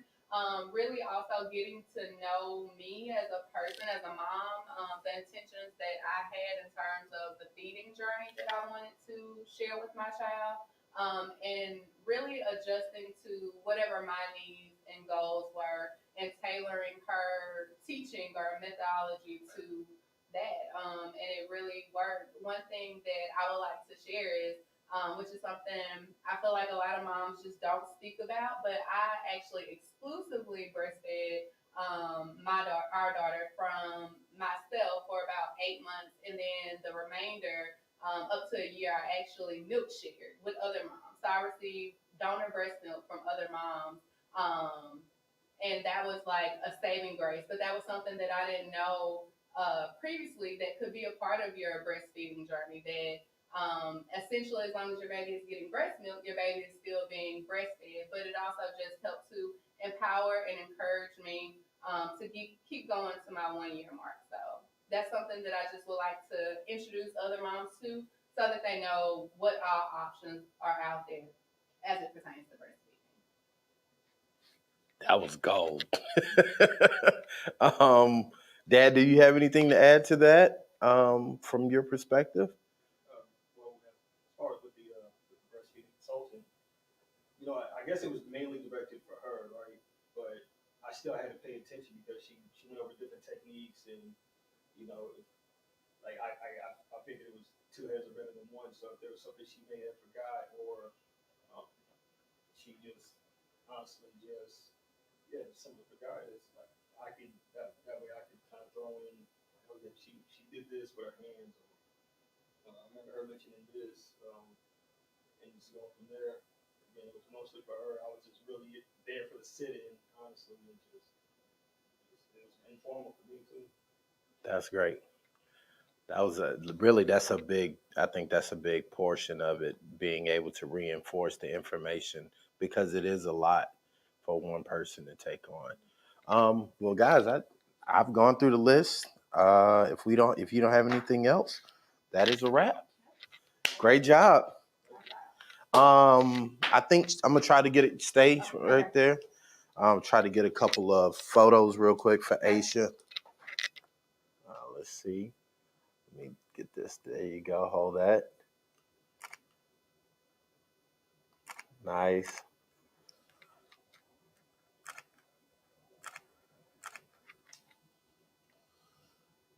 Oh yeah. Perfect. Perfect. Yeah. It's good. Okay.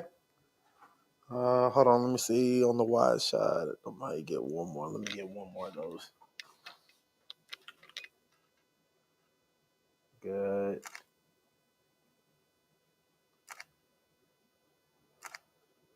Got it. Thank you. Yep. Perfect. Perfect. Thank you. Thank you. You guys were great. It was wonderful meeting you. You too. You look familiar, man. Where you from? I mean, originally I'm from California, but I've been here since 2007. Mainly in Gulfport for the most part. I mean, yeah, I just been here really. Maybe where? The billboard? Power, Miss. Mississippi Power, yes. Yeah, that's why I know they kind you. of have me plastered pretty much everywhere. Yeah, I was about to say I've seen you on some stuff. Plus, my frat brother, his girl was very big with Mississippi Power. She works there. She moved. They moved her to Alabama Power. She got. But did she start in Mississippi? Yeah. What was her name? She's a she's an AKA. I'm trying to think her name. No, I know Glenda's husband. I'm an AKA too. Are you? Mm-hmm. You got to know her. She light skinned, tall. You know which chapter? Spikes. She's with my boy, my frat brother, Urban Spikes. Football player, ex-football player. She would kill me because I can't think of her name right now. Must be a part of TZO. She might have been TZO. She was in the Gulfport chapter. Oh. I'm gonna tell you who she always rolls with. And then Alicia. Uh-huh. That was a crew. Alicia, Oh my gosh. And I know her name. I'm just going blank. But she moved to Alabama Power. So they live in like Birmingham right now. Okay. And like she was trying to get me on over there in marketing because she was just like, man, like the bread is nice. But I was at Singing River for a while, and then like I was rolling. Yeah. So, but yeah, that's why I know your face from, because doing what I do, faces. I'm like, man, I've seen you somewhere before. Yeah, yeah. You still enjoying it? Yeah. Yeah, yeah. That's what matters. Yeah, y'all. It does what I needed to do. I'll tell you that. Yeah. Did y'all? They sent a lot of y'all over to help with Moss Point, or? Yeah, we did actually that very next morning. Wow. Well, they went out there. First group went out there that day, and then everybody, all of us, went out there. Yeah. Just teamed up on it. Yeah, that's why I said like the shake back was quick. I was like, man. I mean, of course, there's still some damage. Yeah. The lines are up. So. Well, they had a lot of infrastructure problems before that anyway. A lot of older homes. Yeah. And, unfortunately, a lot of people weren't able to get power. There wasn't enough there for the most part. So. Yeah. Yeah, my dad is a master electrician, and he spent most of his time is fixing them old homes over there, and like people who wiring hadn't been changed since like early '60s, '70s, and yeah, like you plug something in wrong, the whole house. Right. Yeah, he like, but yeah, okay, cool, man. Well, it's great meeting y'all. You too, man. Thank you so much for making this. Oh man, I've enjoyed it. I was telling Aisha, like, it's such a great program. I hope they continue it. Yes. So we did rewrite for funding for another 5 years, and we hope to hear back at the end of September. Okay. So, like, do they do any meetup type stuff here on the coast? Because I never really see that. So I'm here locally. Also, the coalition manager who's coming after me, Liz? She's here locally as well. Okay. But we have an actual coalition. So we have quarterly coalition member meetings that are open to the community. Okay. We usually have them in Gulfport, but they really could be wherever. Y'all could host something here. Okay. Like we really about that. We would definitely be open to it. I oversee all of the production and things here at my church. So one thing like I'm just adamant on is more education and life practical use. Like we all know Jesus. It's a decision at this point. Like whatever you're gonna do, you're gonna do. That's true. How you gonna live, but like if we can feed people in their day to day, like that's where I'm at. Like, of course. So we do a lot of things with faith-based organizations as well. Mostly is in the food security area. So we do like food distributions. We usually try to choose like a host site, and we partner with Feeding the Gulf Coast. Leaders organize those. But we are always looking for spaces to have like baby cafe meetings, or even like our quarterly meetings, or even if y'all are interested in like a food distribution or hosting like a community baby shower. Whatever y'all got, we good. Matter of fact, one of my next projects, and I'll show you real quick, is I'm converting this space here into we're revamping all this. So this back will be a stage. And it will be like high boys. We're getting more high boys and things for people to kind of socialize and use. But it'll also have technology where you can present and do things right within. So if you want to serve food, you got things like that. Like it'll be a new space. And we just really going to be offering that to people who want to do anything community based. Okay, cool. Are y'all, do you guys have a food pantry? Yes, we do. Y'all do? When do y'all operate? Actually, since we are looking to get that back going since the pandemic. Okay, gotcha. Because we do, like, we purchase coolers for faith-based organizations. If they do have a food pantry, it'll just help them to that's a book. So this here is the other.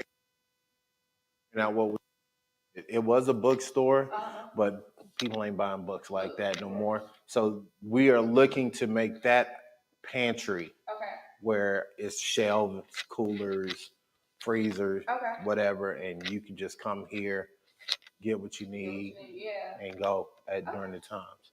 Cool. So definitely. Definitely. Like I said, we're pretty much evaluation stage now. You see people drop. It's like people drop stuff off. Yeah. But we're pretty confident we're gonna get refunded. But yeah, we definitely need to. Yep. You. Hi, it's so nice to That's meet Liz, you. Coach Manager, name my husband. Bless you. I was gonna bring the girls, and then I said, you know what? I don't want them to tell these nice people church, so I'm gonna let Grandma. You are a mess. You know these babies ain't that bad. The 1-year-old. All over the place. Oh, so with that scooter. Yeah. I know. Well, thank you so much. Thank you so much. I look forward to working with y'all, man. Seeing you soon. Likewise. Great. I know you will. Yes. How are you today? I see y'all. How are you today? I am wonderful. Can I get you a water? Sure.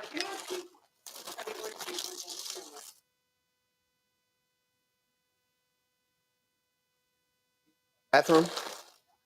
I can just put it on right here on top of this shirt. Okay, now what? I just didn't want it to be wrinkled. Oh, come on, follow me. Yeah, that's all. I just didn't want it to be wrinkled. Oh, you're good. You're good. I'm one of them kind of people. I don't like wrinkled clothes. You know, I'm on vacation. Hey, I ain't mad at it. Not mad at it at all. Yes, man. We try to be as excellent as we can. I see. I'm gonna turn my phone off. I would appreciate it. Yeah. I'm gonna. Because just like me, I don't like to interrupt things when you're trying to talk and all that. Yes. And it just makes it a more pleasant experience. It does. I've been in training yesterday and today. I'm late getting here. Oh, you're okay. They were running a little behind based on the kids, so it actually worked out for everybody. I'm going to brief on these questions right quick. Because she sent me one set of questions and then she said a second set. She did. Yes. You know Aisha. And I was like, okay. You work with Asia? I worked. This is our first project together, so we've done a substantial amount of videos with this. So you are actually my last one. Okay, so let me ask you a question. Which Okay. ones did you ask Easy? Because I just came into the program. So she just sent me these. Did you get these? And Liz? these are yours. Oh, no, I didn't get those. See, I don't have those. Yeah. See, she sent these for me. Yeah, I don't have those at all. Ours in just say Liz and Keezy. Yeah. Okay. That's the first one. She sent a new one where she broke it down. Your perspective would be more from healthcare professionals and community leaders. Uh-huh. And then like yours, what's your name and what do you? I am not a doula. Okay, so I work with them, but I am not a doula. Okay, so we can skip that. Yeah. What's your inspiration for doing what you do? Why did you use the word? Why did you use this? So that follows. Okay. Experience different from. Okay, I know that. Some of the very important things keeping themselves and their babies healthy. Nutrition, education, health education, actually. Mm-hmm. That way connect their babies, bond with them.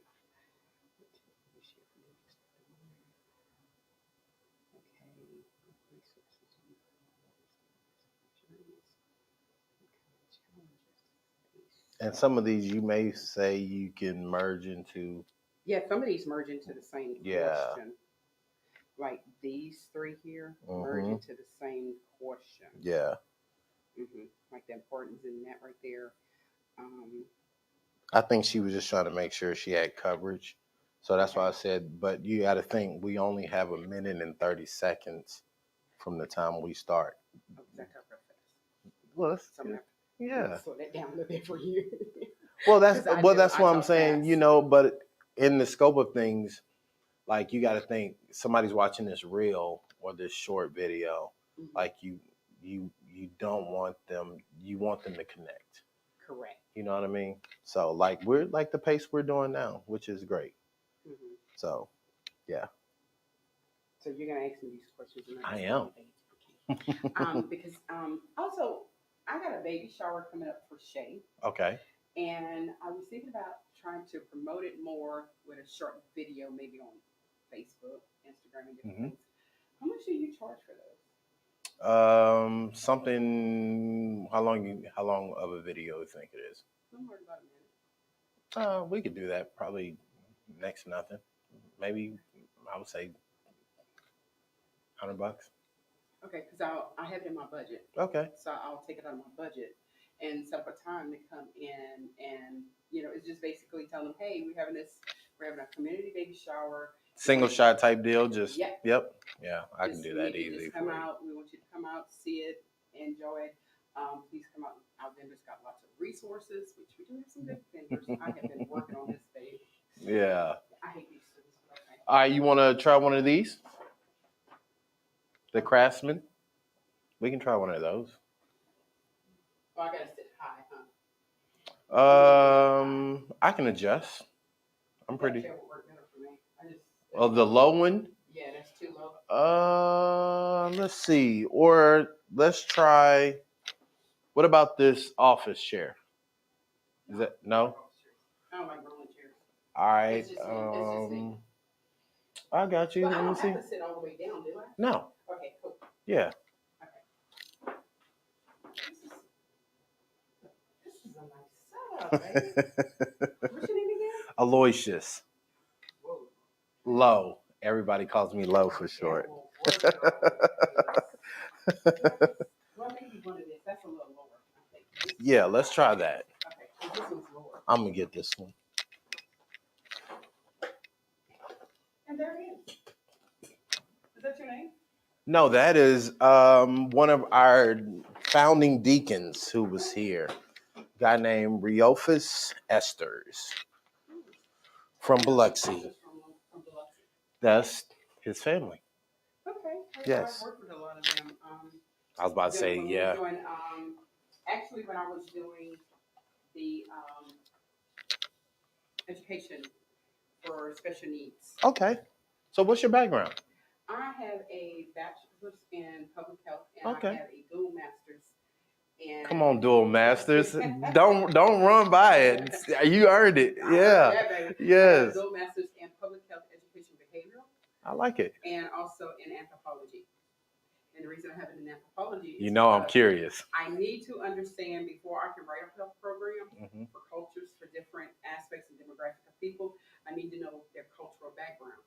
If you understand the cultural background, if you understand like Hispanics and Asians, and there's so many different Hispanics. You can specify program. I like it. Tell me they're from Colombia, then I know what kind of foods that they eat, and I know the ways that we can rearrange to make their foods a little bit healthier. I love it. Okay, and if they're from Venezuela, I know Venezuelans, they prefer everything on a pig. Yep. They eat the entire pig. Rooted to the tutor. Pork belly is their biggest thing. Yeah. So, and everybody knows pork belly has a lot of fat in it. Yeah. So I know different ways how. So learning a person's cultural background and their ancestors, it helps me to better to educate the grandparents, because most family nowadays, it's a grandma, a grandpa, or an aunt or uncle, and a single mom. Right. That is raising those kids. So in order for us to make the kids healthy, I got to start with the older generation. I got to change their blueprint. Mindset. Yeah. Yes. Once I change their mindset on how they're fixing these foods and different things, then it'll trickle down to the children. Yeah. Because they lead children. Most people like, my kids don't care what I do. Yeah, they see everything you do. Yeah. Kids are like little sponges. They collect everything. So in order for me to understand that, I need to know the ancestry.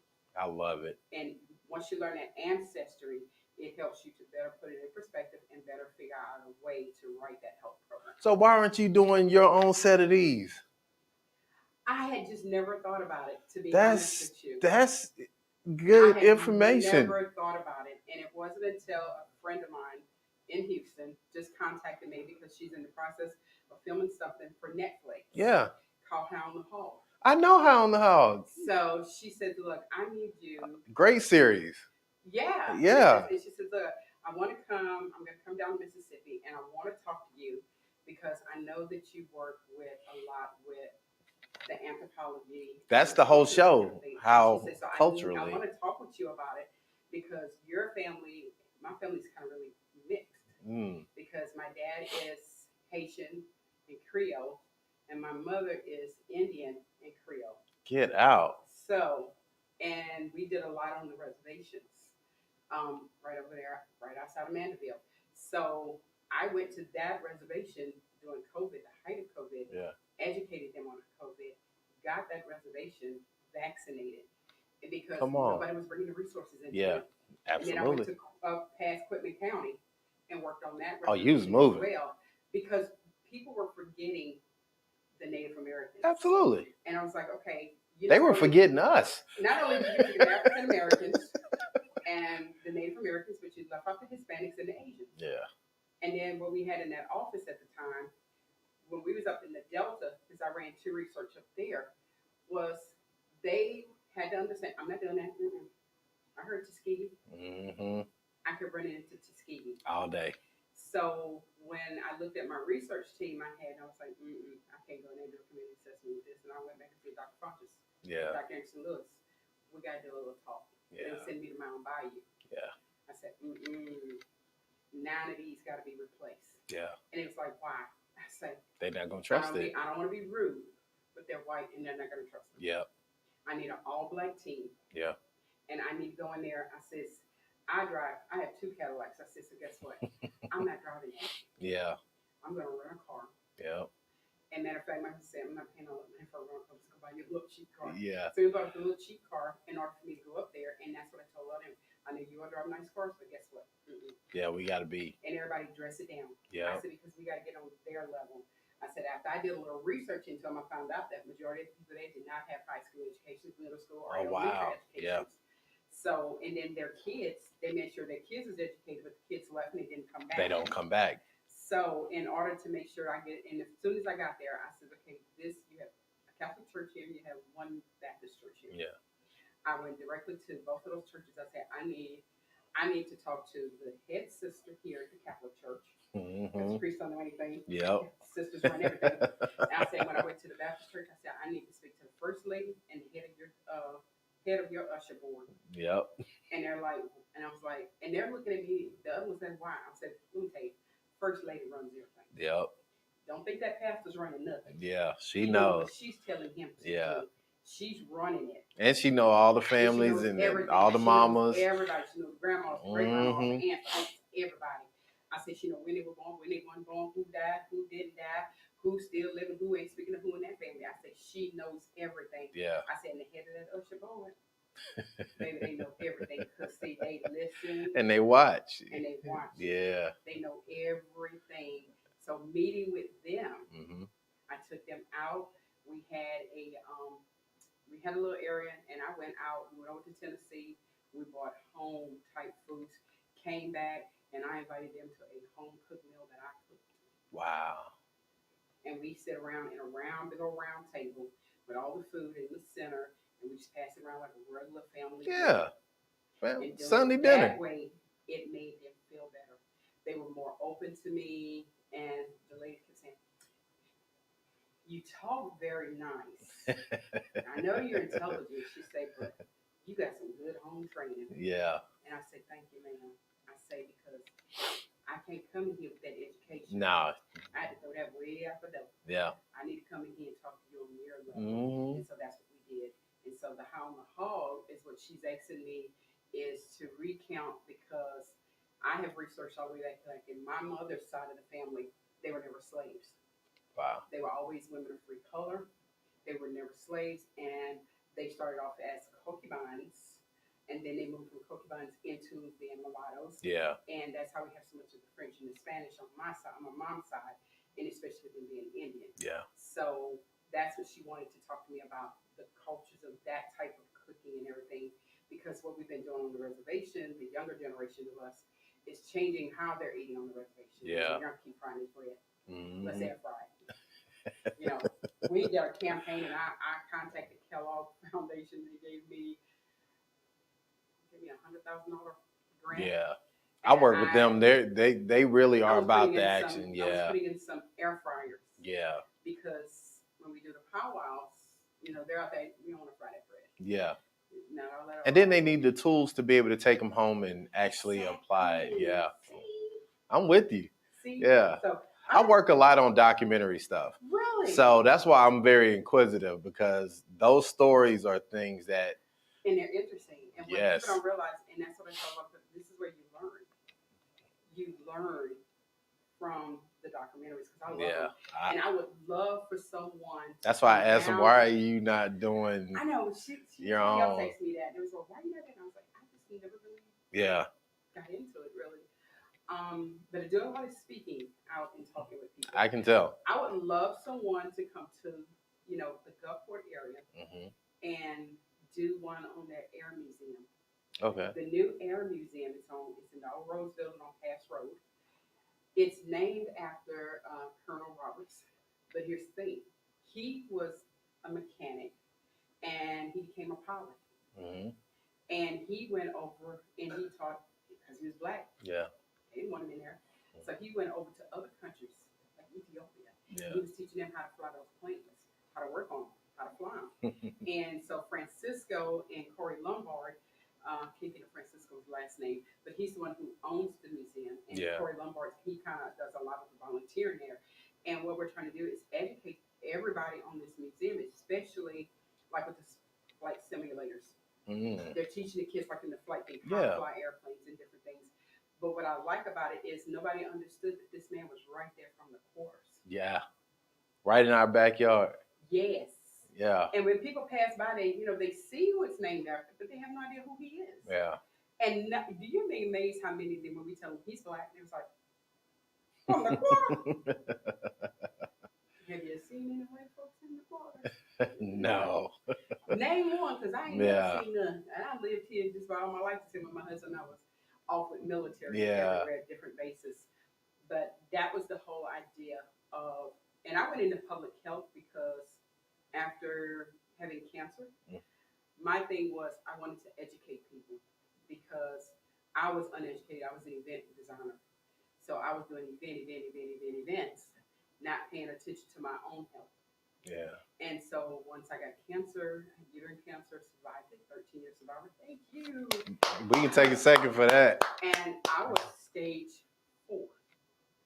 Okay, because I didn't know I had it.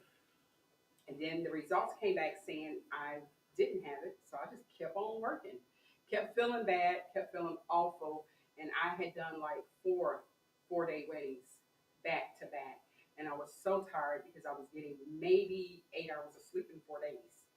And because we was down in Miami, we was in Tampa, then we was in the Bahamas for a wedding. Yeah. So all the moving around and stuff, and I was like, okay, I'm so tired. When I came home from this, and I said, I am so tired. And that Christmas, it was the 27th. She called. She said, I need you to come to my office. I was like, why? So I went in. And I said, look, I don't have time to do that ablation stuff again. Yeah. That puts me down too much. I said, you realize I'm in the height of my growth hearing kickoff. I can't be down. I said, I have Orpheus. I have Muse. Yeah. I can't be down. I have to be in New Orleans for 4 weeks. Yeah, them folks don't. I said, I got to be there. Yeah. And she says, no. And she said, the DNA test I asked you to come back and do. She said, I am so sorry, but you're patient X. And I looked at my husband. And I was like, I know this woman did not just tell me I have cancer. Yeah. And he said, are you okay? And I was like, this lady is crazy. Do another test. She said, no, it's you. Because the lady we did the hysterectomy on did not have it. So you're the only one I did a biopsy that day. They mixed the biopsies by mistake at LabCorp. Wow. And so 6 months I didn't know I had it. So when they sent me to USA Mental Cancer Institute in Mobile, when he did the MRI and he set me down, he says, let me just tell you where we're at. He said, you have a tumor about the size of a bowling ball. in your uterus. He said, you really don't have a uterus because it's just like 8 over. Yeah. He said, and I just want to let you know it's in this area, that area, this area. He said, so you're stage 4. He said, well, we're going to go ahead and do a complete hysterectomy. Yeah. He says, and then the day after, I hate to tell you, but we're going to start you on intravenous, he said, intravaginal radiation. Yeah. And I'm like, intravaginal radiation? Yeah. I never heard of it. I explained to them, I was like, oh, good God. Yeah. So did that 32 rounds. 32 rounds. What? Radiation. Yes. And it was high dose radiation. And he says, look, this is the only way I'm going to save you. He said, if you don't do this, within 6 months, you will not be here. And I said, okay. I said, well, look, my daughter just graduated. She's got a full scholarship to Auburn University. I'm going to see my daughter walk across that stage. I've seen my oldest daughter walk across the LSU stage. I will see my daughter walk across the stage. Tell me what you need me to do. He said, it's going to be rough. It's going to be tough. I said, I don't care. Yeah. I got it. Yeah. I said, look, I'm the daughter of a commercial fisherman, and my mom was a private chef. I can take it. Let's go. Yeah. And we did. And my husband, he shut his business down for 6 months and took care of me. Wow. He designed and built custom cabinets and homes, and he shut it down. And he says, look, my wife is sick. I can't work. I got to be there with her. I got to be with her every day. Because the first week I took him, it was twice a day. Oh, they went aggressive. It was aggressive, yeah. He said, he said, I'm sorry, but I got to treat this so aggressive. He said, you're going to hate me by day 4. And I said, no, I'm going to love you by day 4. Because if you save me, Yeah. then I can be with my husband and my children and my family. That's all that matters. And that's what changed my mind. And then when I was told it was a hormone-induced cancer, Mm-hmm. and it was reframing from my job Yeah. because I was stressed. Jet setting everywhere. And I was like, okay, I got to step back. Yeah.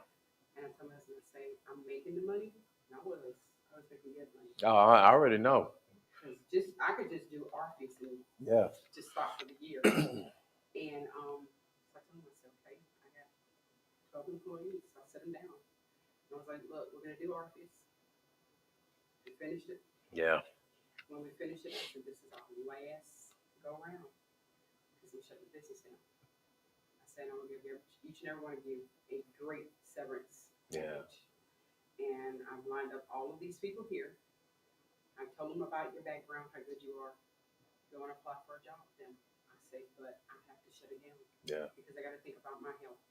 And he did. He allowed me to do Orpheus. And I did that. Mm. And then 2 days after Orpheus, I went and did the surgery.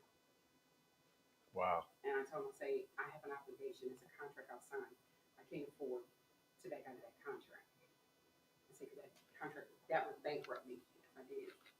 And so he said, okay. He said, so I'll put you on this meds. It's not going to help you any. I'm just being honest with you. I'm going to put it on there. Put you on it. And he did. And I did.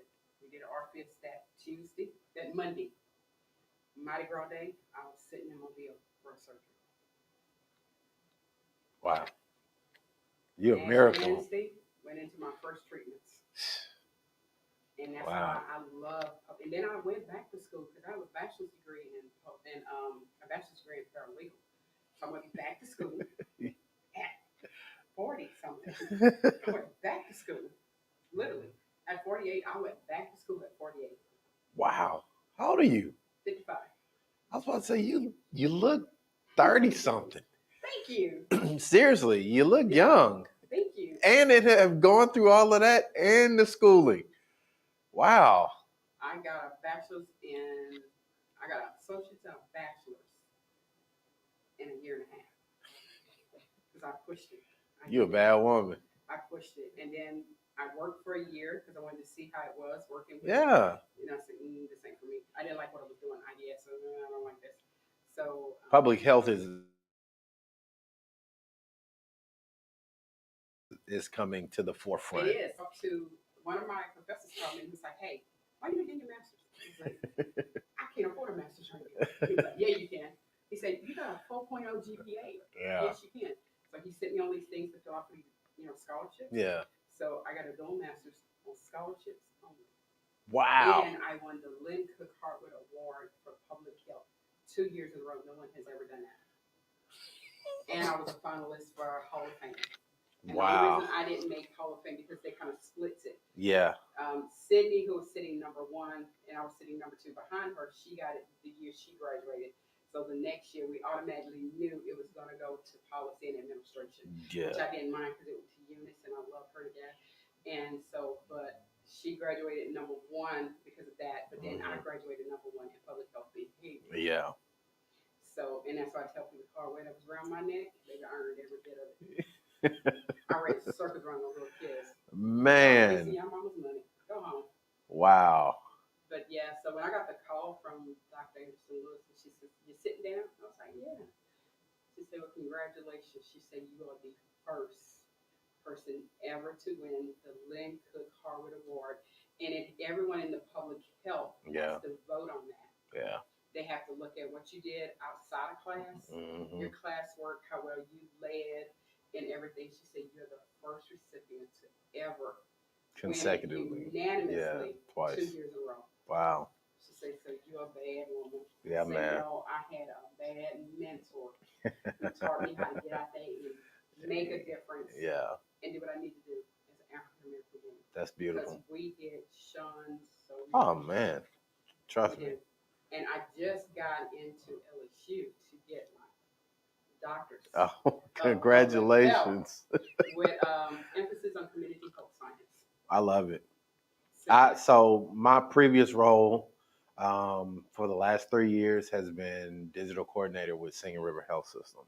Okay. So what I was doing, I came there like they announced the COVID virus in Wuhan.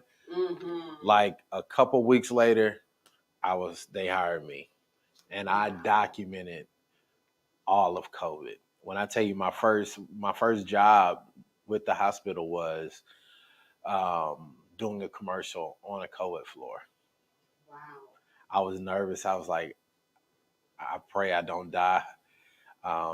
It was a lot going on. We were in hazmat suits. It was a lot going on. But people didn't realize, and I had explained this when we were out doing the researches and getting in the Delta areas, was like, it's called COVID-19 for a reason. Yeah. This is the 19th strand of it. Yeah. And it was already on Lysol bottles. It was already there. Yes, like they knew it was there. Well, in 2000 was when it was originally, when the first was here. But they were so minor and no deaths. It was like cold, bad cold. It was like a bad cold. And so people didn't realize. And then what we did was we found out with working with the CDC. Yeah. And I really despise Trump for doing this. They squashed it. Yeah. It didn't start in February. No. It started October. People already had it. I remember. They had it in October. Let me tell you. 2019. So before I came to Singing River, I was at the college, Gulf Coast. The guy that I interviewed, a photographer named Alex North, who is well renowned, came to do a seminar class. While there, I interviewed him, and he said, "Tomorrow I go on a trip with my wife out to like Mexico, Colombia, somewhere." On his return, he was on the plane, and then they said he had trouble breathing.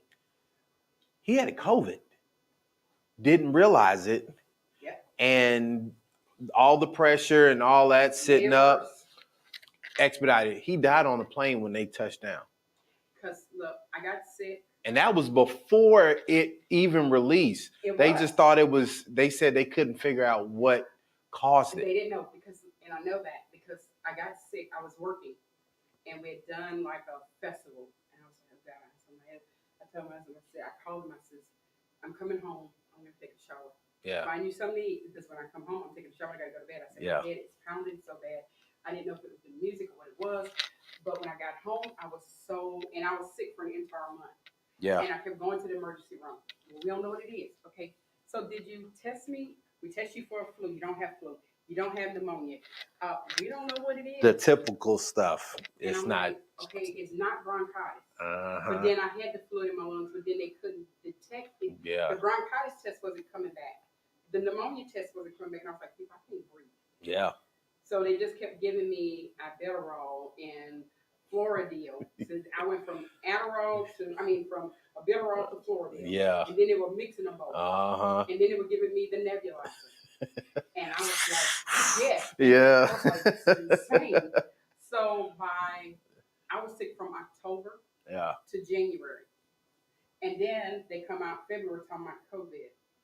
And when I kept looking at the symptoms, all of it. Yeah. I says, can you test me for COVID? They tested me. When they finally got the tests, guess what? Pop. I had the antibodies. Yeah. And he said, oh my gosh.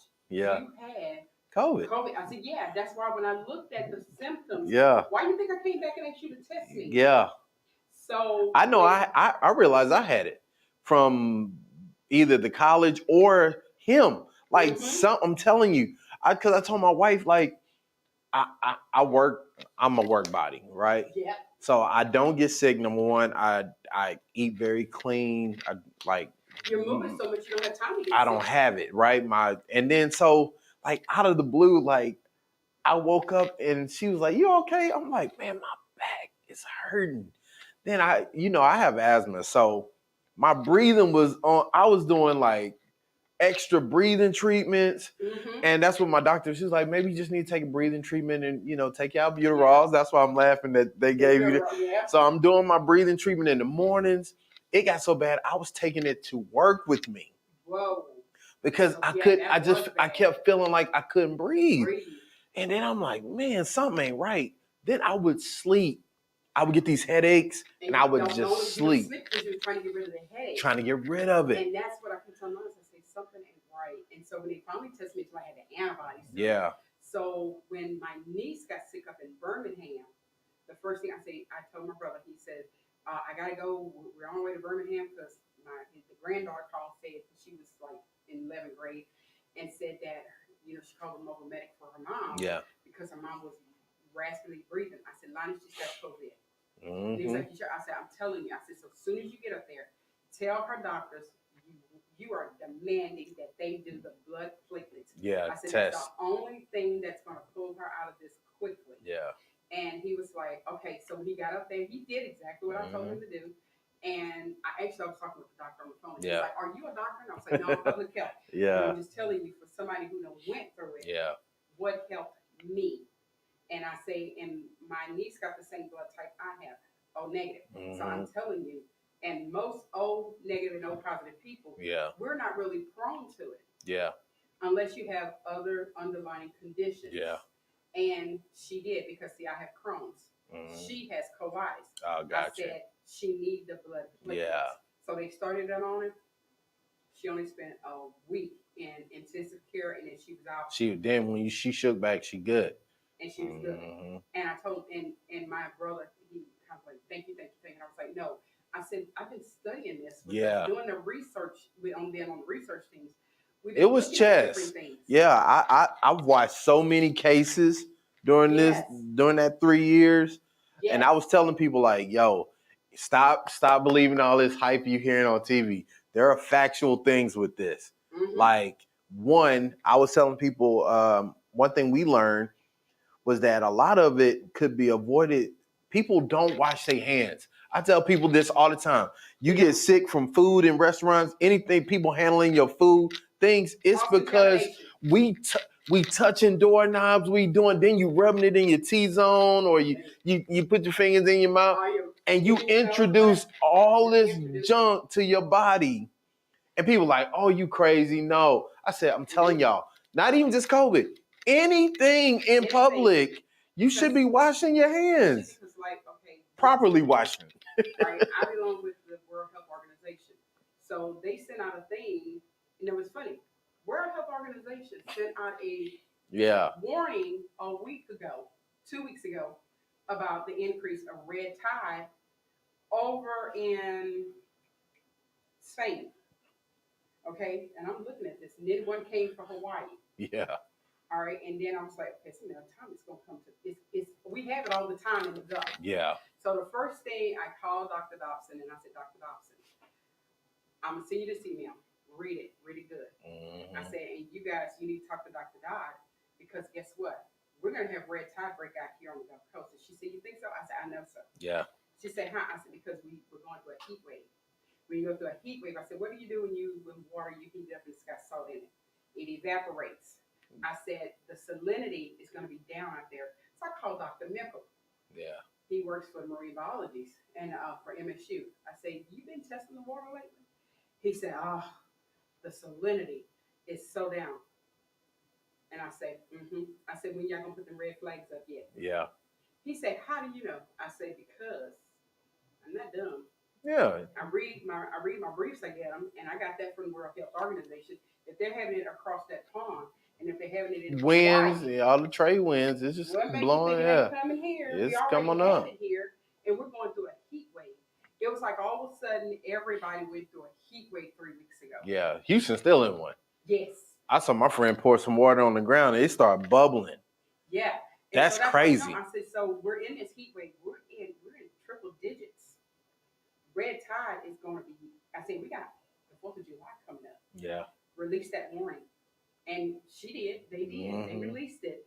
I don't think too many people were hearing because they were out on that. And I'm like, yeah. It's not.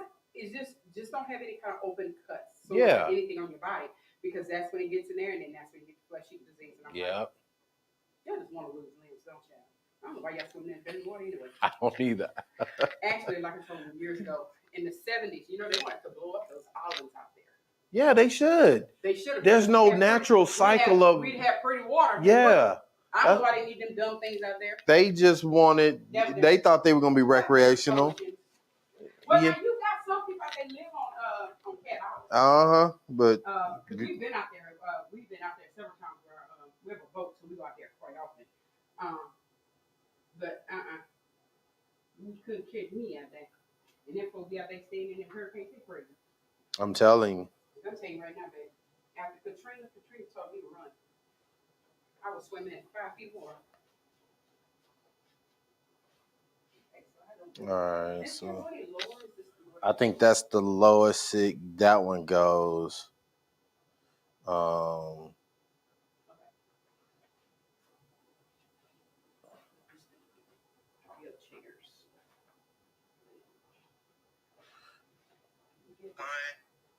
All right.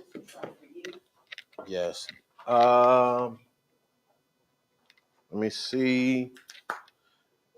I'm trying to think if I have another option. But if you come, and I was gonna say, I'm gonna get you to face that way, towards the light. All right. So let me see. Keep looking. So your gaze is gonna be somewhere in here. Yeah. Okay, that's good. Let's see.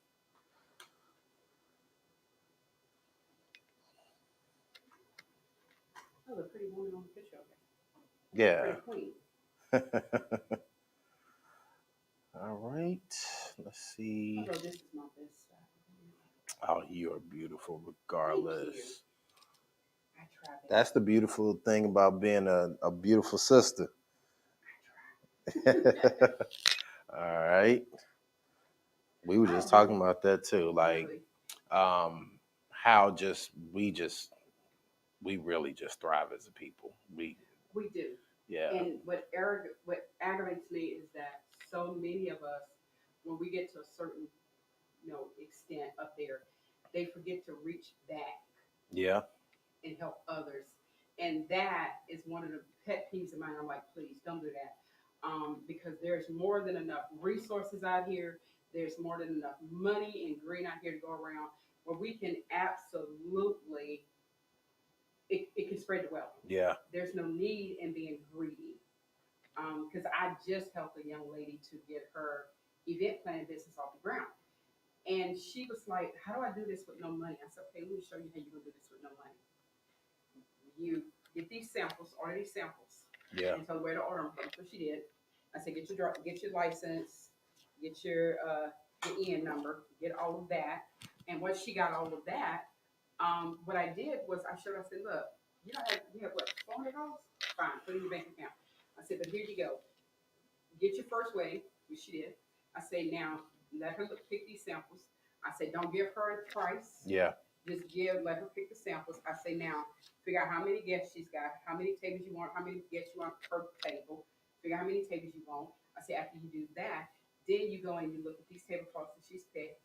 Figure them out how much it's gonna cost you at a wholesale price. Take that price of that, all of that. If it comes up to $1,800, add that into the cost that you're gonna charge her, and there you go. Yep, that's how you I start. say, and then you turn around, you can buy tea tree oil and water. Treat those as soon as you take them off those tables. Wash them. You can recycle them for 2 more weddings after that. Get rid of them. Yeah. I say, and never repeat the same look. Yeah. Never ever repeat the same look because then you become replicable. You'll have a bad reputation. Yeah. Ask anybody to tell you about exquisite occasions. So you've been there, done that. Yes, I still get calls. No, baby, I'm gonna do that tomorrow. You can almost put me in a grave. No. Well, maybe you should just do a video series and sell it. That way, your knowledge. You and I are gonna have to hook up. Yeah, I told you. Hey, listen. We're gonna have to hook up because I have so many people calling and asking me, "How do you get a business started? How do you get an event plan?" That's how you. And now you don't have to do it. I just told someone, you get to a certain point in your development and knowledge where you don't want to physically have to touch it, but I want my mind to be able to create products that can make money, and then you can pass them down to your family. They can make money residually throughout. Yeah, because I'm telling you, my oldest daughter could set up a complete table in 30 minutes. Yeah. Because they work with me so much. They know. They were good. Yeah. And none of them do it. She's a supervisor at the school now, over cafeterias for Harrison County. Yeah. And my youngest daughter is a social media account executive. So she started her own business. So she has Nike, Under Armour, Pivot Sports. Beautiful. And there's one other one. Something with one of those football players, Walk On or something. Yeah. So she Walk-Ons is Drew Brees' restaurant. Okay, so what she does is all their social media. She does do their social media accounts. She monitors them, set them up. She runs all their promotions. Now, where's she located? Trussville, Alabama. Really? Mm-hmm. We need to get her because we have a thing called Landmass Collective. Really? Where people like myself, when I started, there was no representation of anyone that looked like me. Wow. So I based my career working in markets like Nashville, Vegas, Atlanta, Chicago, even in New York a little bit. And it was me traveling a lot just to get experience and to build a name in the industry. Well, a lot of people wanted me to move to LA or different places, but I always had this, I always told God, like, yo, if you allow me to develop, I want to build bridges for people in my area. Everybody can't leave. No, you can't, because then that's how we get like Mount Value. Yeah. You're barely struggling to stay alive. And truthfully, like we just had this discussion because most people don't realize that Mississippi produces some of the most influential people out of any state. We got baggage, granted, our racial climate, but when you extract that from the equation and you look at what we do as a people, like we really are some of the world's most influential and impacting people. And because of that, like I'm like, we got to have some type of infrastructure where people can be here, these kids here can see us and know that it's possible. So we started a Landmass Collective where it is creatives in all walks of life, and we all come together and we build here in our own community between New Orleans and Mobile. So we just had our first conference. We were a little ambitious, but it turned out great. And we look for people like your daughter who could come in and speak to some of these upcoming creatives. Because like when she told she wanted to do mass communication, I'm like, all right, darling, I love you, but you're not living in my house all your life, okay? Yeah. But it was once she started telling us where she was going with Facebook, Instagram, and different things in their TikToks and stuff. And I was like, So when she It's started setting all these up, she started with Wind Creek Casino. yeah. That's where she I, started at. I'm a, And when she told me, she called me one day, she says, "Mom, guess what I got?" So she went outside. I was like, "Oh, girlfriend, you done bought a Mercedes." yeah. She said, "No, Mom, I was given a Mercedes." Given And I a was like, Mercedes. "Ooh, Yeah. Mercedes." And she said Lucas gave it to her because she was able to get Wind Creek Casino get enough likes and everything on their Facebook page where they outdone Beauregard. It pays for itself. Yeah. Yeah, which they outdone. They Yeah. made Beauregard #2, and then like when Hibbett Sports found her, Yeah. when they talked Because to they want to somebody at know. when they Yeah. talked to somebody at Under Armour who told them, "Well, how are you guys getting all these big sellers all Yeah. of a sudden? Who's putting together your marketing and your promotion?" It's like for social media, and they told her who she was, and she said, "Mom, I just got a call from Hibbett Sports," and I was like, "Hibbett Sports?" I didn't think about who they were. She Yeah. said, "The one over in Bay St. Louis," and I was like, "Oh, Yeah. that's your store." She said, "No, I got it from the corporation." Corporation. Yeah. They're everywhere. Yes. Yeah. And matter of fact, when the height of COVID broke, when COVID, the borders got shut down, she was actually in Spain for them to do a flagship store there. Wow. And that's where she got stuck at for 3 months. Not a bad place to get stuck. Not no, but I, I was a I was little in Spain. worried though. I I was was in like, I get Spain. my baby home. Spain to take care of it. Like I Yeah, they enjoyed did. my They Spain. did. Yeah, And she time in really, Spain. and she was like, "Well, I'm here in Madrid, but Yeah. And I was like, "Yeah, nah, I prefer you to be here where I can get So I my can see hands you. on Yeah.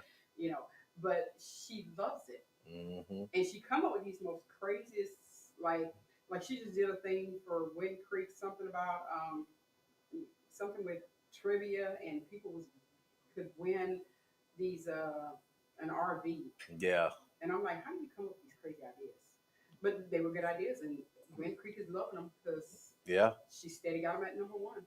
Hey, they rolling because I last time I passed by there, like their presence is more It is. expanded, and I'm like, but then I'm like, they're backed by the reservation.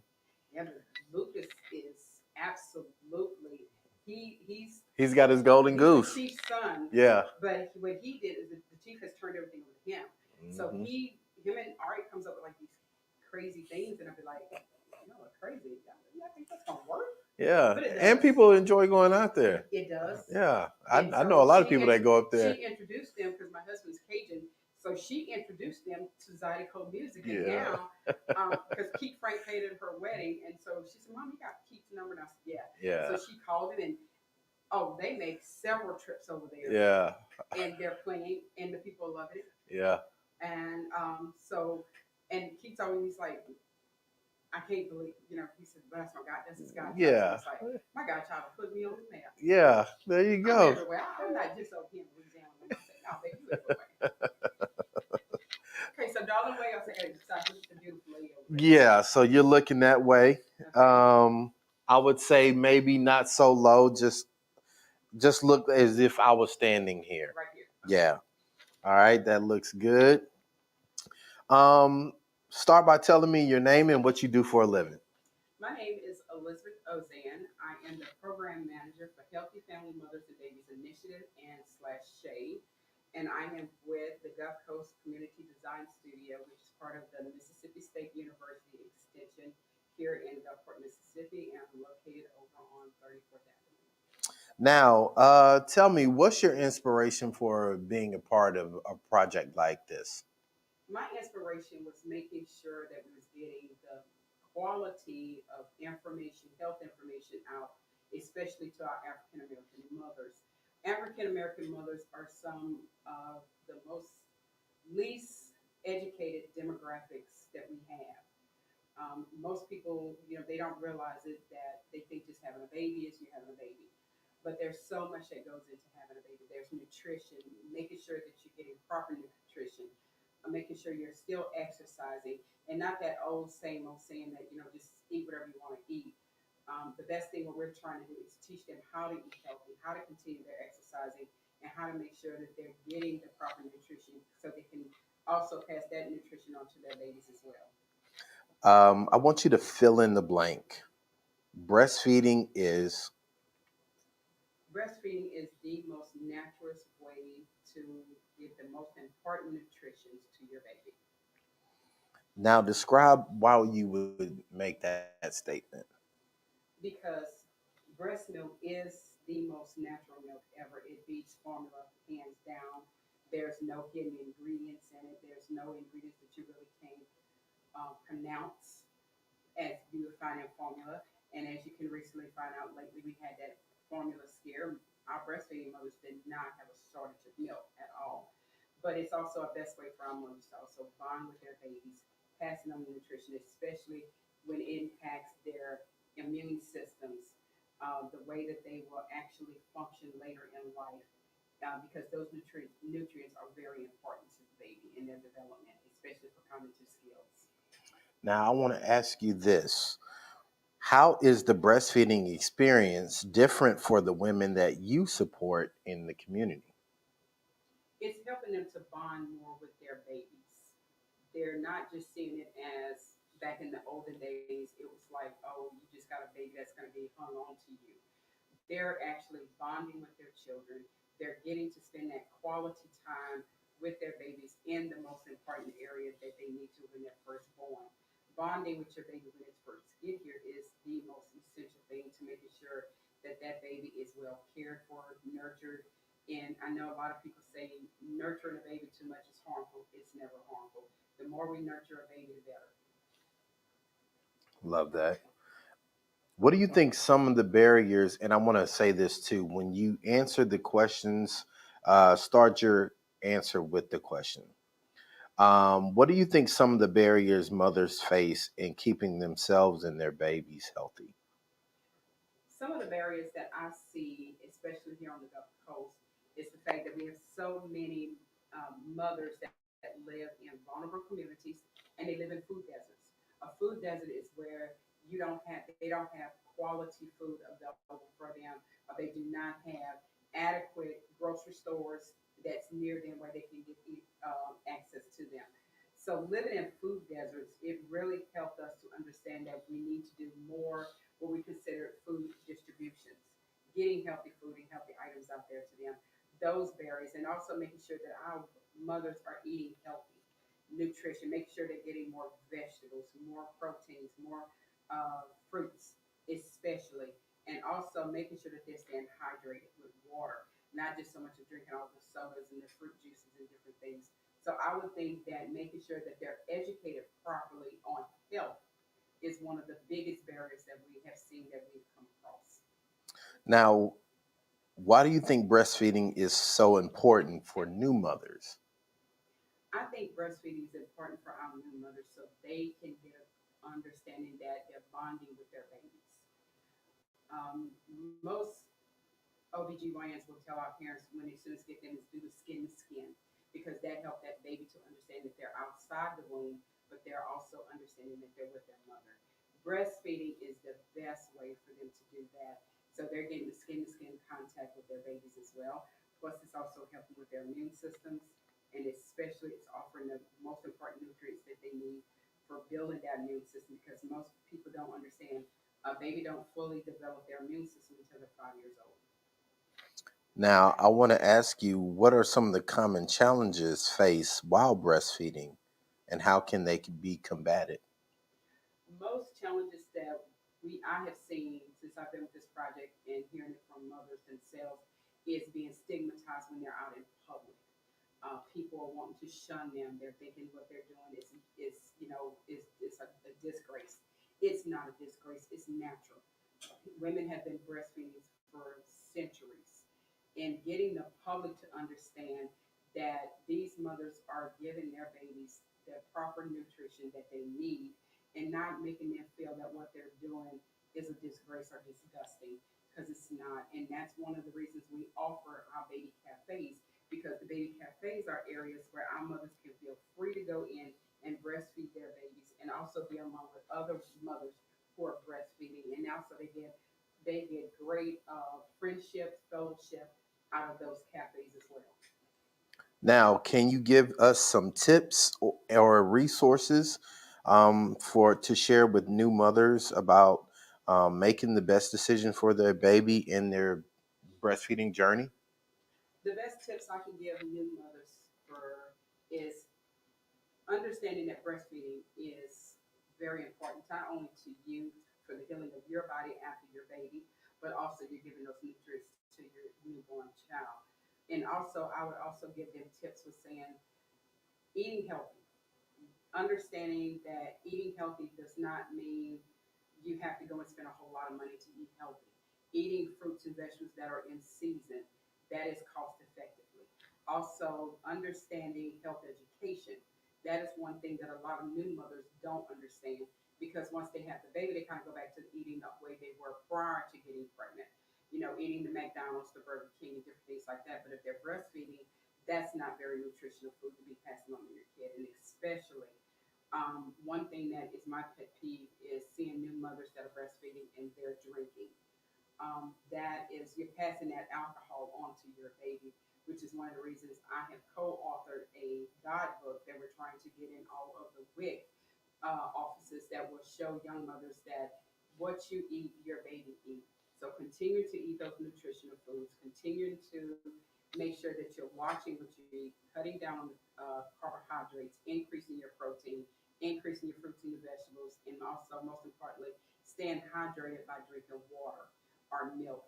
That is more nutritional, and those are some of the tips that I give out to a lot of my mothers. Now, what are some ways that mothers can advocate for themselves and their baby support on top of some more resources needed? No, that's almost the same question. What are some ways mothers can advocate for themselves and their baby? Letting individuals who are around them know that what they're doing is not a stigma. It's not, supposed to be stigmatized as it was back in the days. Um, Years ago, when my mother had me, for instance, I remember my mother telling me that when she would try to go to church and breastfeed me and leave out of the church, some of the elderly women would talk about her. We need the mothers to educate the ones who are around them and let them know that the reason you are breastfeeding is because you want your baby to have the most important nutrition that they can receive to age one. And sometimes we have some mothers that go as far as 18 months old with breastfeeding. So just letting them know that educating the ones around them is the best tool for them. Is there anything that you would like to share that we did not cover in these questions for um, breastfeeding, new moms breastfeeding?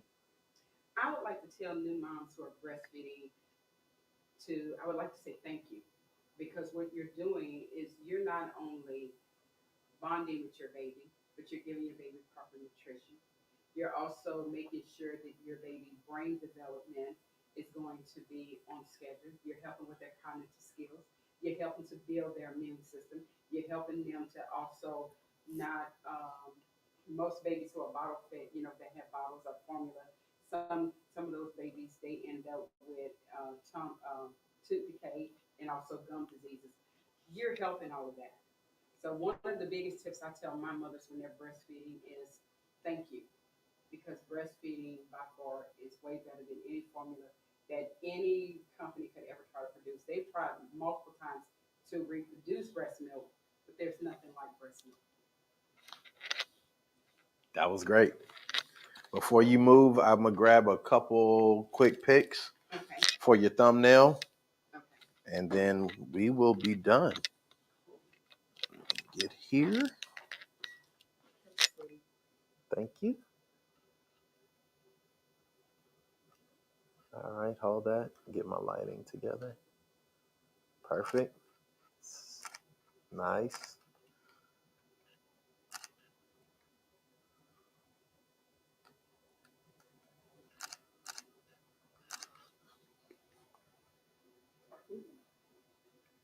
Let's see.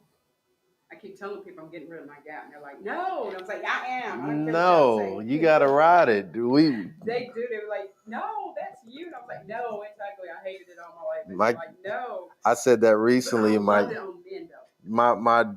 My daughter was like, "No, that's like it's weird to think you wouldn't have it." I don't know. But to be honest with you, I love it on men, especially like seeing it on you, and especially Michael Strahan. Oh my Yeah, gosh, Michael Strahan, my guy. you men, it's sexy on men. It's extra sexy on you guys. Yeah, It's not so much on us, but it's sexy on you guys. I really attribute it to my mother.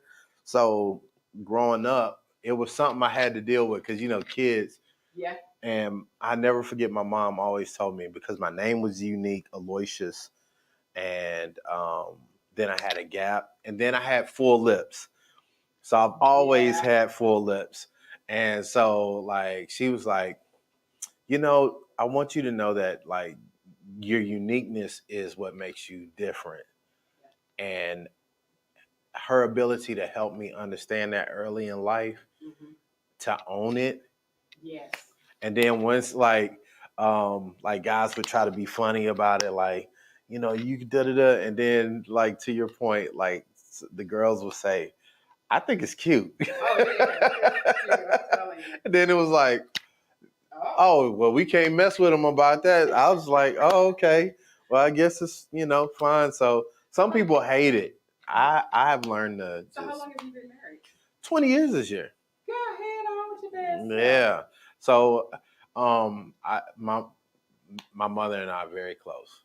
So my mother, she gave me the talk of, son, you gotta settle down. And so what happened with me was I didn't date anybody for a year. Like focused on me, just nothing. At that year's mark, a little over the year's mark, I was invited to be a speaker on a youth ambassadors panel because I was always like involved in the community. Yep. And I said, I'm not gonna go. I've been busy. And I had my god brother in my car with me. I said, let's just go to the mall and hang out. And I got to the light to go on 10, and it was just like, God just wouldn't let me. I was like, I gave these people my word because my dad was very big on that. My grandfather and my dad, as a man, if you commit to something, you got it. Your word is all you have. And that's the men I come from. So I was like, I told these folks I was gonna come show my face. Let's just go for a minute. Boom. Turn around. We go there. Oh, you came? They give me my name tag, trying to get me up to they trying to get me up to the stage. Da, da, da. He made it. Oh, we so glad you made it. Blah, blah, blah. So before I go up, my parents are pastors, so everybody knew me. They were like, hey, little brother Ballard, blah, blah, blah, come over here. And they introduced me to my now father-in-law, and I didn't know at the time. So I was talking with him because he was also on the panel. And here comes this girl, and I'm looking like, Lord, I look at my god brother and I said, she could be my wife. Not knowing she said the same thing to her best friend. Wow. So she walks up. I'm talking to her dad. I didn't know. She says, Dad, we're about to go. We got to get back. Da, da. And I'm looking like, but we didn't get to say, like, he was like, hey, this is my daughter. And I just waved. I said, how you doing? She leaves. I do the event panel. Da, da, da. I play music. I do bass. I play bass. Okay. So I'm playing bass for this group out of Moss Point. And guess we're in rehearsal, and they said, hey, we got to play at a anniversary in Ocean Springs. I'm like, oh, man, because then everybody's like, man, we were in church so long last time we was playing with them. And I'm thinking like, man, I don't know if I'm going to make that. And then somebody was like, come on, boy, you know better than that. Like, we need you. You need to be there. And they said, well, if you got to go, you can just leave after we sing. So I said, all right, I guess. So we get here. I walk in, I got my bass, and I come in and sit down, and I look up. Guess who's singing on the praise scene? Not her. She up there. Whoa. She see me, and we looking. So we ain't waste no time afterwards. Oh, y'all I stayed all I stayed the whole service. I was like, I guess they were like, I thought you had to leave. I said, no, I'm gonna stay. I'm gonna stay. I was fine. And yeah, I had just turned 20. Met. We just been with her ever since. Wow. My husband and I met because I was coming out the band hall. He was going in the band hall. What did you play? Late. I played the trombone. Really? Baritone. I played a little trombone. And he was running late, and he knocked my instrument out my hand. And at the time, I was mad because my mom's boss at the time was Mr. Hardy. Okay. And he was a corporate lawyer. And he was the lawyer for Pete Fountain. And I had got to meet Pete Fountain, so he taught me actually how to play the clarinet. Really? In the middle school, I played the clarinet. And he taught me how to play the clarinet, and he gave me his fiberglass clarinet. Get out. And my husband knocked it out of my hand. And I was mad because, you know. Yeah. You could see through that. Yeah. I was like so mad because I just knew he had damaged that. Something was broke. Yeah. Something was broke. And so I was like, give me watch where you're going. So then he asked his cousin, who happened to be my sister's brother-in-law, who I was. Get out. And he said, oh, that's Elizabeth. And so then Gary came by the house after band practice, and he was like, oh, somebody was asking me about you today. And I was like, don't mind your business. Leave me alone, Gary. And he was like, serious, he wants to talk to you. I was like, whatever. And so that's how we started. We started from middle school. From band. From band. Wow. Middle school, high school, and then because he's 2 years older than I am, so they went to high school. So I was the drum major for middle school. And because the drum major for the high school had gotten into a fight or something and she got suspended, so Mr. Williams, you got moved up. Theodore Williams, who was our band director, he says, "Look, I know you got to march Thursday night, but we need you Friday. I need you to come and fill in Friday, Friday's game, because Debbie got suspended." And I'm like, I don't know the music. Yeah. So he says, come to band practice. So I was going to 2 band practices. Wow. So I was learning the show and learning the routine. So he just said, look, just do your routine. Because in my routine to do the salute and everything, I did my salute and then I did a drop. Yeah. And so when I did that drop, my husband was like, whoa. Oh, yeah. I was like, whoa. And I was like, mind your business. So that's how we connected even more. We started dating, and we've been dating from middle school, high school, and then he graduated class of '84 and went in the military, went in the Air Force, and then when I graduated in '86, he actually asked me to marry him. My graduation, because we had teachers that year, and we graduated on his birthday, and at graduation, he asked me to marry him at my graduation. Wow. And we got married February 14th because we started dating February 14th at the school, at the band dance. At the dance. The band dance is when we started dating. Get out. On February 14th, and we got married on February 14th. That's beautiful. I love it. And we've been married 36 years. That is amazing. We have never dated anybody else. I know. He was my first boyfriend, and I was his first girlfriend, and we never dated anybody else. Wow. So we don't know what it is to date other people. Yeah, literally. Literally, we don't. You all I got. That's it. And so it was so funny because we done this marriage counseling. We did this marriage class. Yeah. For new couples, and my husband said something. He said, "I'm gonna be honest." He said, "If my wife was to ever something never happened to her, he said, I die with her." Yeah. He said because we've never dated anybody else. We've only dated You're all he knows. He said, and she's all that I know. Y'all are the Notebook. We're it.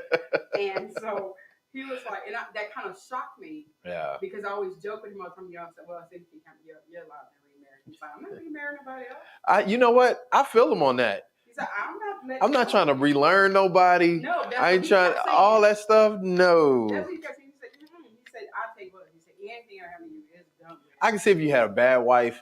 When you have a great wife, yeah, it's different. It's different. It is because like with him being in the military, when we stationed at Keys, he was a flight navigator. Yeah. On the C-130s. So like I told people, I raised my kids. Yeah. Because his job was important. He had to concentrate. Yeah. That plane. Then when he cross-trained over to avionics on the F-15s, so that was even more stressful job. I already know. You know, I wanted to be a fighter pilot. Really? So I looked at the F-15. That was around the time when I was looking at the F-15s before they went to the F-16s. But Yeah. So yeah, he's avionic crew chief on that, and then because that when you're avionic crew chief, that means that's your plane. You Yeah. know everything on that plane. He had to know the mechanics on it. He had to know the avionics. He Yeah. had to know everything. And so he just really liked his name on the side of that plane. it's Lieutenant Colonel, whoever. And Yeah. Staff sergeant. That's all he wanted. Hey, He fooled me. He wanted his name on that how plane. many people get to say that? That's Very true. few. That's true. That's so true. So I knew his job was stressful. Yeah. So I would tell people, no, I handle everything. Like Yeah. this. Because I know how stressful his job is. Mm-hmm. And he would always tell me, he says, my wife, he says, I could not be the man I am without her. And so when he decided to get out the military, and he said, because he had got his AMP license, and he had got his AMP license, and he's got an aeronautic engineering degree. And I was like, okay, so what are you going to do? So he said, I got an offer at American Airlines. And I was like, okay. So we came to visit family. Yeah. Wow. Earthquake hit. We was watching TV at my mom's house, and I couldn't look. I did later. I said, "Do you see our house?" Yeah. He said, "That's our house." I said, "Lean this way." Yeah. So when he leaned this way, he said, "That's our house." I said, "Exactly." Yeah. So we're not moving to San Francisco. No. Because that was the hub they were sending him to. And I'm like, send the check back. Yeah. I said, "Look, we can watch a hurricane. Yeah.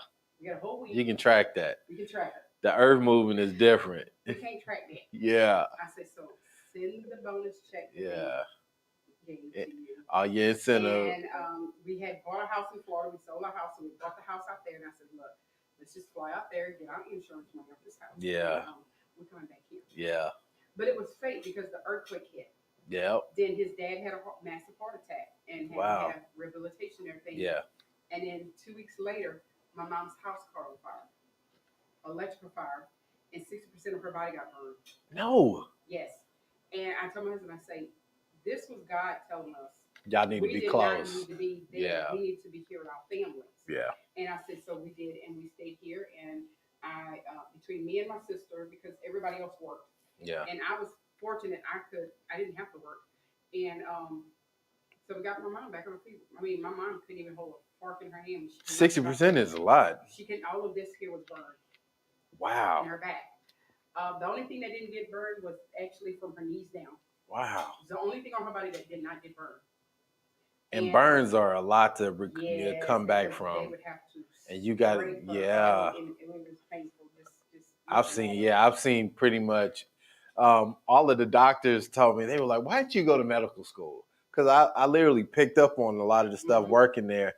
And I ended up developing a podcast for the system where I was talking with doctors about certain things. And which is funny because one of the Black female doctors there, she really wants to do a campaign where she tells Black women, if you're done having kids, go ahead and get rid of it. Get rid of it. Tell me. Because she said that's how you stop it from cancer. From seriously, because mine was in my uterine. It was in the cervix, the uterine, the fallopian tubes, and my ovaries. Yeah. My whole entire system was infested with cancer. Yeah. And it was funny because after we had the twins, we had a set of twins, which was our son and our daughter. Our son was the bigger baby because we never saw her. Yeah. She was a little bit right behind him, but she survived and he didn't. So our doctor then told us, he said, if you guys don't want any more kids, I suggest you go ahead and have a hysterectomy. He said, because you're going to have issues. He said, it's not, he said, I would not advise you to have kids again. And I was like, why? And why? He said, because he said, your body, at the time, I was only like 145 pounds at the time. He said, your body, he said, the way with your Crohn's, it's not a good thing. Yeah. He said, because your body really fights against your kids. Yeah. He said, in your body, it just cannot. He said, that's why we always have to do these C-sections. He said, it's not because, you can't push a baby. Yeah. He said, it's your body. Mm-hmm. And I wish I would have listened to him and but I didn't. Well, back then, but even now, people still say, don't do it. I won't feel like a woman. Yeah, and that's what she sees. She was like, listen, she said, I primarily look at Black African American women because we're the ones that are primarily in With the here. hearing Yeah. And it's so funny because when I looked at something that was talking about people with relaxers, and I was like, thank God I've never had to have one of them. Yeah. Because my mom had good hair. Thank you, Mom. Yeah. But when I looked at that and I thought about it, I said, and I started researching it, I was like, yeah, it does have a lot to do with it. Yeah. And you started looking at the numbers. I started looking at the statistical numbers, and I'm like, oh my God. You can tie it back. You can. Yeah. And you'd be amazed. African American maternal health is the least studied thing. Yep. And we have we're losing so many black mothers who give birth, and then these doctors are not paying attention to what's going on with their bodies. Well, a lot of them say, "Oh, well, they're strong. They can take it." Like right. that. That ain't got nothing. We almost lost my wife during our last baby. Wow. And she ended up having to have a full hysterectomy because, like, she almost died. Had I gone to get something to eat, Mm-hmm. and the nurse was like, "Oh, Dad, you can go shower and get something to eat and relax, blah blah." And I got to the door and I just felt it just stopped me, right. And I said, "No, I'm gonna wait." Mm-hmm. Right. So then I'm sitting in there and the her blood pressure machine just kept alarming. And I'm like, so I hit the button. I'm like, excuse me, is this thing supposed to be going off like that?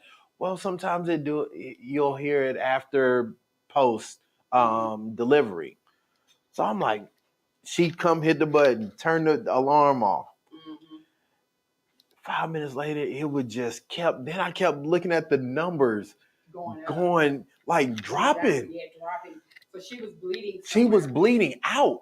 Mm-hmm. So I got up. I said, So she was like pretty much almost unconscious.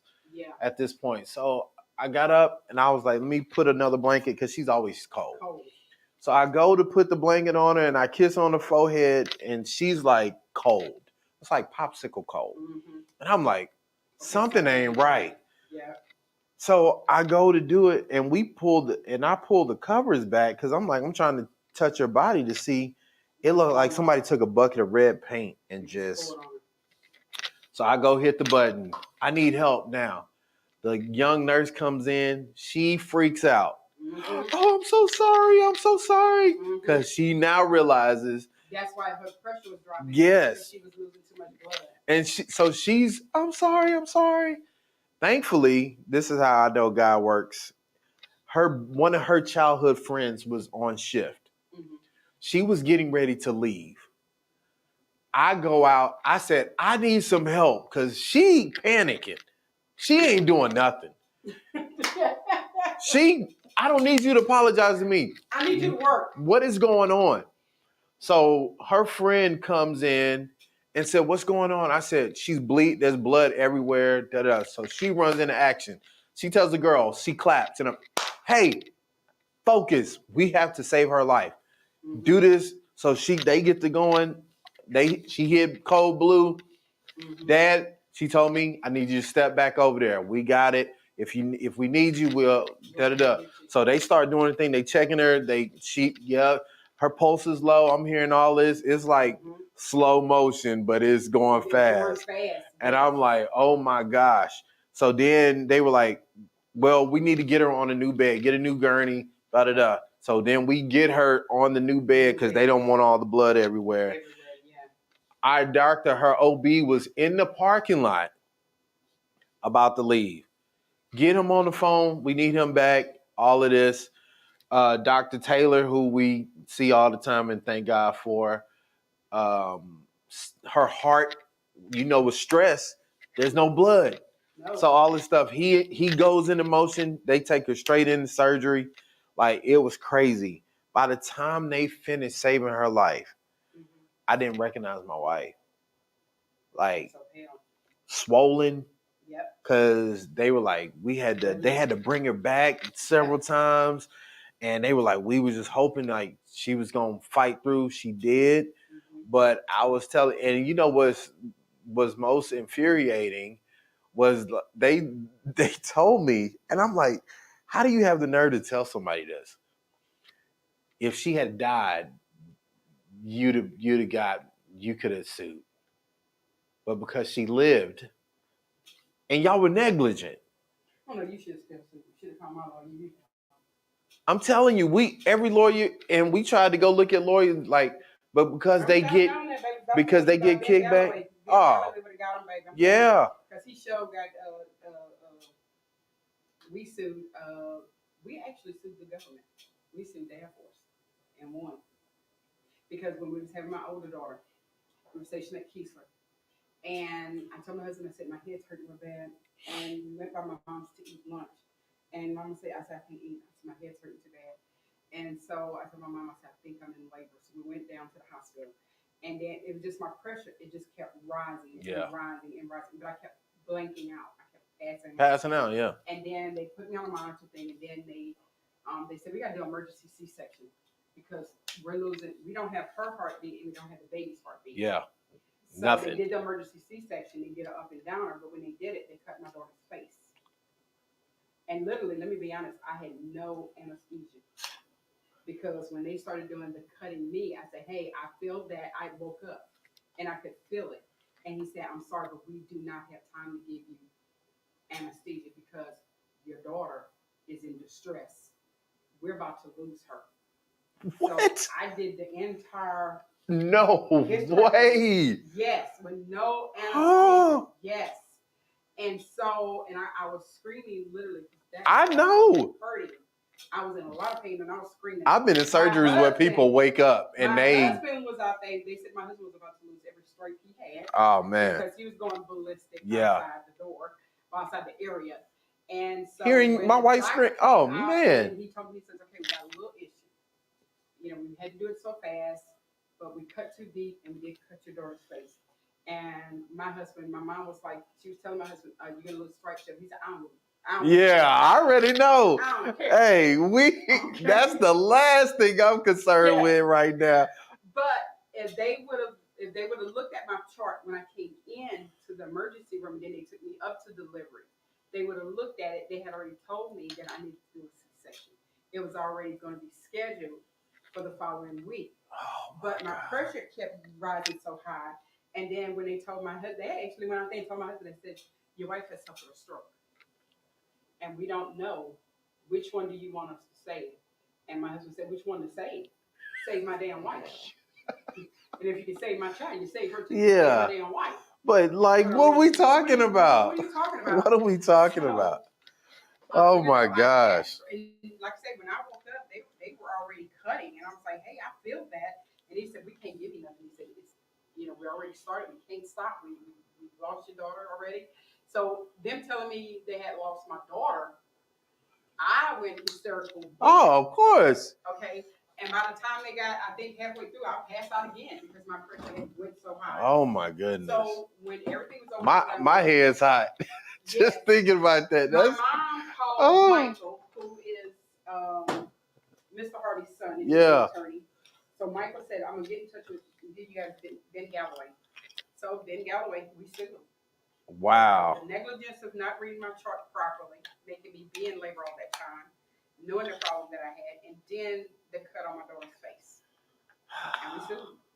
And let me be honest, I called Ben Galloway again because when I was sitting in there in my doctor's office, and this is how bad LabCorp was, their doctor Sharp, he's like, I'm so sorry.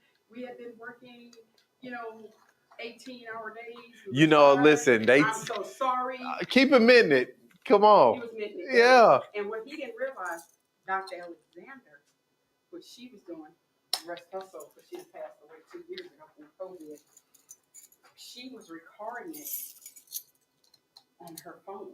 She was recording the conversation. Wow. So when Ben, I said, well, look, I did a little research. State of Mississippi only got $1 million cap. Yeah. Malpractice. South Carolina has no cap. So he said, let's sue them in the corporate office. Wow. In the corporate office. I said, yes. He was the director over the lab. Yeah. The corporate office up in where they did that. Yeah, in South Carolina. South Carolina. So he said, we're going to sue them in South Carolina. He said, so be prepared. We're going to take trips. We're going to have to take trips. So we get one deposition down here. One deposition. And when he said, well, I got a little thing I need y'all to listen to. So he started playing it. And they lawyers, they coming in with like 6 lawyers. Oh yeah, they want to settle then. It just pulled up then. Yeah. They come in with 6 lawyers. It was just me, my husband, and Ben Galloway. Yeah. They come in with 6. Okay. And y'all got y'all army outside. So trying to intimidate somebody. So he said, "Well, let's listen to this recording." This little recording we got right here. He got to the point where, ma'am, I am so sorry. I take full responsibility for this. I am so sorry. I'm sorry this happened. And he said, just stop it. He already know. And he said, can we just talk with you? And so now you want to be nice. So Ben asked me and my husband to step out. We did. We stepped out. Yeah. We come back in. Ben handed me a piece of paper. Slide it over to me and my husband. My husband looked at it and huffed it. And he said, I said, well, wait a minute, Ben. I say, I got to pay your salary. You never take the first offer. I said, still got to pay the hospital. Because that's, yeah. I told God, look, I got $1.2 million. Yeah. Easy. That I owe. Easy. USA Mental Cancer Institute for radiation treatment. Yep. I said, so this ain't going to work it. This ain't it. So they went back. And let me just tell you, by the time they came back with the second offer, Ben's salary, everything for the hospital, everything was all included in that. Yeah. And it was funny, my husband said, yeah. I said, well, what about future, Yeah, because what if, I mean. And what if I come out and something else happens somewhere else? So we went back, so the third one comes back. The third one comes back, Ben looks at me, Ben went, you're a Jew, right? He wishes in my Yeah, this Jew money is different. Yeah. So by the time we did, let me just tell you, my husband can start working. I don't have to work. Yeah. We can just travel and enjoy ourselves. Enjoy yourself. Life. I got a purpose to be here. God saved me for a reason. Absolutely. So we took the third offer. As you should. But that first I'm like, you know that, and they be thinking we so. See, but I looked at was I need to make sure that once Ben got paid, yeah, got paid, everybody else getting theirs, then I'm. By the time they get paid, what I'm getting. Yeah. No. And then you maybe want to tax me, you know. Yeah, so I'm the one who suffered. We'll get around the tax because what we did was we went straight and put it in. We went straight to actually. And when they cut the check. Yeah. Right there. They oh yeah, they trying to get this done. Wait, they cut the check. Don't think about nothing. Right get this sealed up. So what we did was we went straight to Hancock Bank, and we put this amount in our savings account. The rest of it, we told them we just needed to break it, and I wanted it in CDs. Yeah. And that way it would mature more, and I didn't have to get taxed on it. And I don't want to get taxed. See, that's what most people don't think about. I was just telling somebody, the one thing we don't pay enough attention to is tax law. Yes. Yes, they don't. But that's how we did it. And I was like, that's great. This is how we're going to work that. Yeah. And we did. And we made it like 2 401s for me and my husband. That's perfect. And even after, we said the money we put in our savings, we bought both our kids a car because they needed one. Yeah. Because they had them little bump arounds. So we made them buy. And my daughter was on scholarship. And she didn't like staying at the dorm. So actually we bought her a house. We got options. Yeah, we actually bought her a house. And then afterwards, she didn't want to stay in Auburn. Yeah. Said, well, let's sell it. We yeah. sold it. And actually made more off of it than because we had to, increase the yeah. we sold it. Made a profit. Yeah. Like, that's how it should be. Look, and I say that every other community does that but us. Exactly. Like, seriously. And we live by modest means. I'm telling you, people will, look, we were living in a Nema cottage. Yep. All we did was we added 1,200 square feet to it. Seriously. I still have my original truck I'm out there driving that my business bought. I didn't go out and buy no trucks, no cars, no nothing. We didn't do no, the only thing we did was, what was holding us up to add on to it was when we grandfather claused it in, our property we grandfather claused in, whatever MEMA put down as a foundation had to be. MEMA it. Yeah. Yes. And just the foundation was like $45,000 for 1,200 square feet. Yeah. So So I live in a modest little 1,800 square foot house. But like I said, I said, you know, the good thing about it is paid for. Listen, We just have monthly bills. We live debt free. I tell people because we were looking at recently because our kids were like, we need a bigger house, blah blah blah, and we were looking at some nice stuff. Then I thought about it. I was driving home one day, and I said, my daughter probably has. She about to graduate. Son has right behind her. Mm-hmm. I told my wife, I'm like, and then I'm looking at my folks. You know, my parents had built a retirement home out in Latimer, and they talk about how it's too much. My mom be fussing about having to clean it, and she like, we should have just stayed in the house we had. Could have saved some money. Now they love the land part. See, that's what I love. I like the property we got because we have a lot of property. Yeah, but she like, house-wise, I'd have did it differently. Well, I'm gonna tell you what messed us up, Katrina. Yeah. Because at the time, like I say, I was doing event planning. My husband was doing his business, you know, with building cabinets and houses. And so we was making a good living. Yeah. I mean, within a run of a month's time, a run of a year's time, between my job and his job, we were making over $900,000.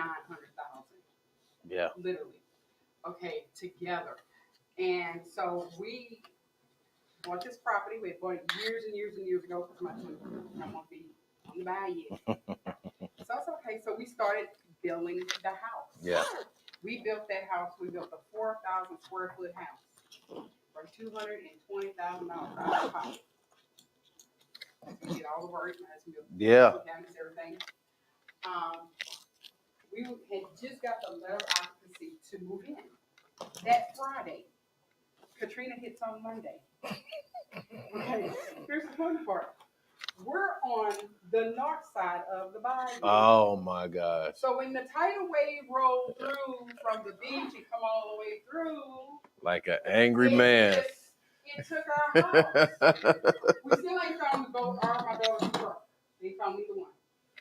So we go down there. I said, hey, let's go, because we was at the old existing house in St. Stephen. Yeah. I said, let's go check the house. We gotta check the house. We're gonna make sure the house is okay.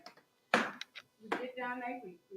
We see the gate. We know he left it here. No, we see the gate. You know. We get the house. I'm like, okay. Did somebody steal our house? Oh my gosh. I'm like, honey, did somebody steal the house?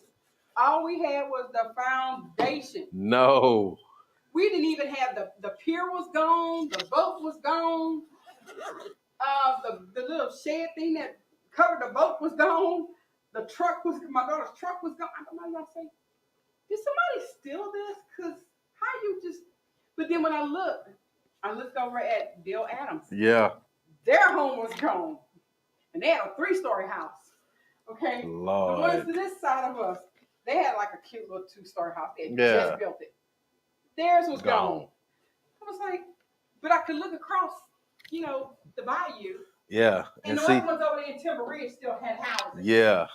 I don't know. I said, this is some messed up stuff here. How come they still got a house? Lord. Not realizing that their houses actually got washed through. Yeah. They were still standing. Yeah. But they were washed through. Yeah, inside. But we lost the entire houses. Mm.